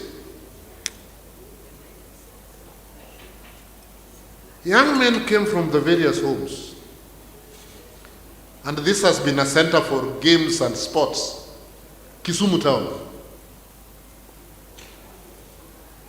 So there used to be estates, sort of estates, Nyaweta football, Nyalenda football, whatnot, and they used to play matches. They realized that that area where Russia is now built was a very large place.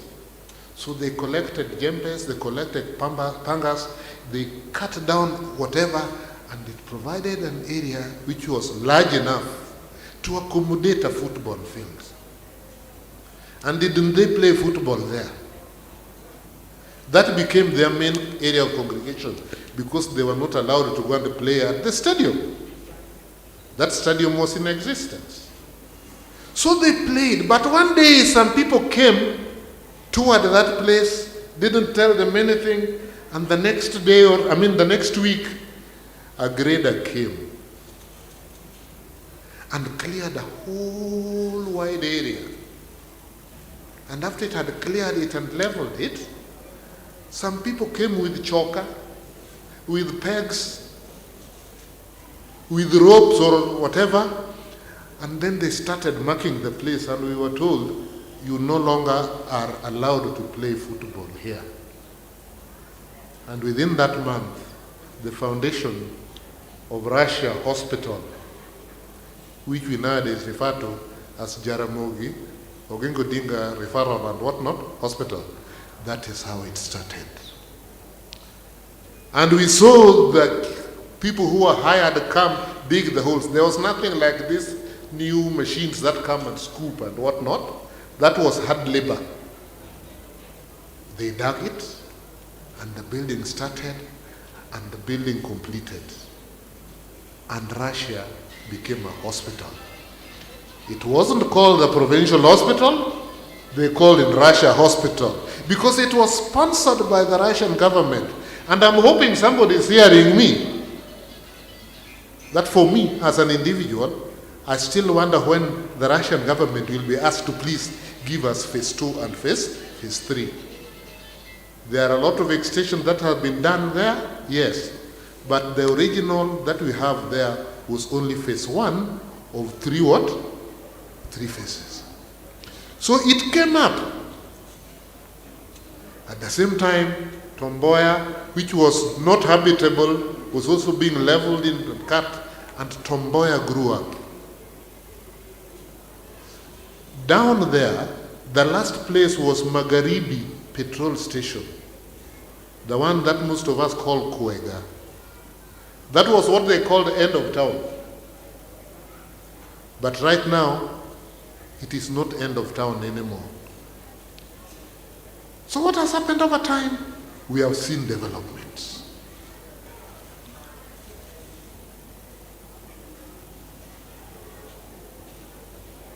The housing estates were developed by the municipality.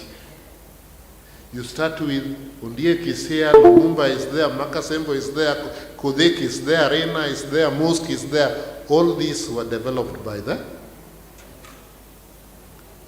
municipal council. And because of that, there are very many people who owe their allegiance to that old council system because they gave them a place to stay. They still want to be with the council, and I hope something is going to be done on that. Anyway, briefly, we had a lot of schools. I'm not getting into a lot of details because I know the panel is waiting to talk, but I just want to mention a few. Kisumu is known as a sporting center. In football, there were 2 teams in Kisumu. Remnants of them are still there, and so on and so forth. There was Kisumu Hot Stars, which for very many years was the top team on this side. And then there was Kisumu Black Stars. Those were the 2 main football teams of this area. They may not be heard of now. The same of Kisumu Posta, which came later. But this was where people like Gor Mahia, Luo Union, even AFC to an extent, nurtured their teams, the young ones. They left this place and went to join the other teams that side. The later Missy Shamba was a student of Kisumu boys. The later Missy Shamba played for Kisumu Hot Stars. Then the later Mrs. Shamba was taken to Nairobi to join Gor Mahia, nurtured from here. Ndolo, the Pikipiki, came from here. Zangi came from here. Bokelo came from here. The names are numerous. Obronge, the famous fellow, played here and even trained teams there. This was a center for sports excellence. Most of you, the younger generation, know hockey. Hockey currently is being played when it goes to schools. They play it on grass surface. Do you know that the reason behind that? Kisumu municipality used to have a hockey field at the sports ground, and the surface was mara. Is there anybody who can support me on that? You can. It was mara. Sikh Union here, which they call Simba Club, was mara. Kisumu Boys was mara. Even the main fields in Nairobi were mara. But then the schools management in terms of sport decided that they had to go to grass. Do you know why? Because every time you met the champions of Kisumu district or Nyanza province, you are going to be drubbed 6-0, 7-0, or 8-0. That is why Kisumu Boys stood as a pillar in hockey for all those years. You would find the Kenyan national hockey team, the first 11. If you found 8 people, they were very few. But most it was 9, 10, all from Kisumu Boys. That is the Kisumu we remember. And so when we walk around, we feel proud. Then there was basketball. Basketball is a game that didn't start early. But 2 teams excelled in basketball. So that the basketball fraternity all over the country asked themselves, how did they play? One was called Juakali, and the other one was called Lakers. The current coach of the Kenyan women basketball team, Roni Owino, was the captain of Juakali Basketball Club. And on that particular day when they were playing, even the Manambas at the bus stop called it half day. They went to watch the game, then they came out. That is the Kisumu that we grew up with, and gives us a lot of good memories. A lot of good memories. There may be other things that I could talk about if I was listed, if I had all the time, but I'm reducing. Kisumu is known as an entertainment club. I mean an entertainment center. Recreation, I've mentioned the football, the hockey, the volleyball, and all those others. But in Kisumu for a long time, people liked live bands. The youth of Kisumu never went underground. You know the underground club somewhere here? They never went to underground club. They never went to some of these places. They went for boogie. Is there anybody who went for boogie here? Is there anybody who went for boogie? Boogie was an afternoon dance, starting at around 1 o'clock. And the most famous place for boogie was Hippo Point. And we would walk. We walk from, I stayed in Nairobi area, which you call Kondele. We would take lunch, but believe you me, by 2 o'clock, when the boogie was starting, we had arrived at Hippo Point. And there was no fighting, no misbehavior. It was dancing, dancing, dancing, dancing. By 6:30, they would close.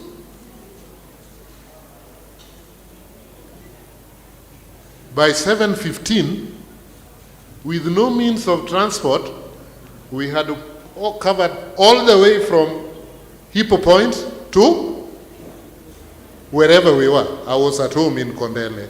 I can see some Mzee beating his head because he participated. But for the Wazes, there are places where they used to go to dance. And one of those areas where they used to go to dance was called Nyanza, New Nyanza Club. But if you went to New Nyanza Club dressed like this, or dressed the way the MC or this gentleman is dressed, you would not be allowed. They went in the neckties and bow ties and in suits.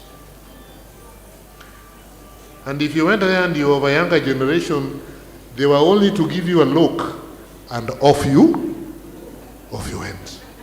You couldn't remain there. And they would do their dancing there until around 1 o'clock, 2 o'clock, and they would close down. If you have a younger generation and you are the riotous lot, there was a place called Bottoms Up. But some of those who could not go to that other side, later on there was something called Shetu Pereira here in the center of town. In the center of town where there is now Diamond Trust. There you would go, you would meet your age mates and so on and so forth. Those were entertainment. But that culture of Kisumu being an entertainment center where there was a lot of fun and laughter seemed to have disappeared. I hope we will rediscover it. We had 3 cinemas. There was Silver Theatre, which most of people don't know about. I don't know whether our former Mayor Okelo knows about where Silver Theatre was. You know? You don't know. Then there was New Nyanza Cinema. New Nyanza Cinema is opposite the post office. The one which became a dance hall, prayer hall. And the prime where you would take your date, you would go for an appointment, was called Tivoli. And that is how the youth spend a lot of their time. And it was disciplined times. So when we walk around and we see the development, we say, hey, we had a Bank of India. Check. It disappeared. We had a Bank of National and Great Lakes. It disappeared. The parking lot of KCB was a bank. But they all changed names, they all changed identities and ABCDs. So we have come from a long way to come and see our city the way it is. We have a whole bypass. We have dual carriageways coming in and out of the city. We have made progress, but we have come from far. And I think for that reason, I'm only going to ask one small thing. Can we just give 3 catty claps to us as being members of the city?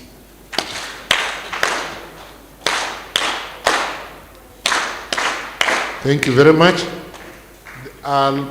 Next time, I'll be more prepared. They know how they ambushed me. Thank you so much, Mzee Mwalimu Okara. Tumpigie makofi. Let's appreciate him.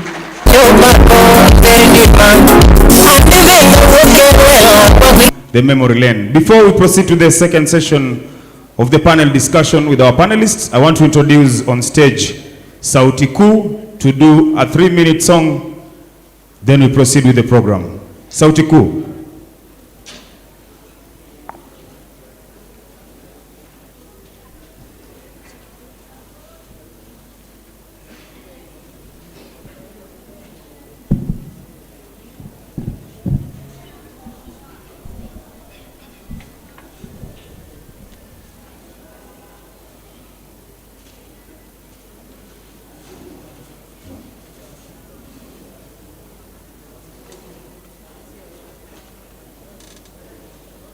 Distinguished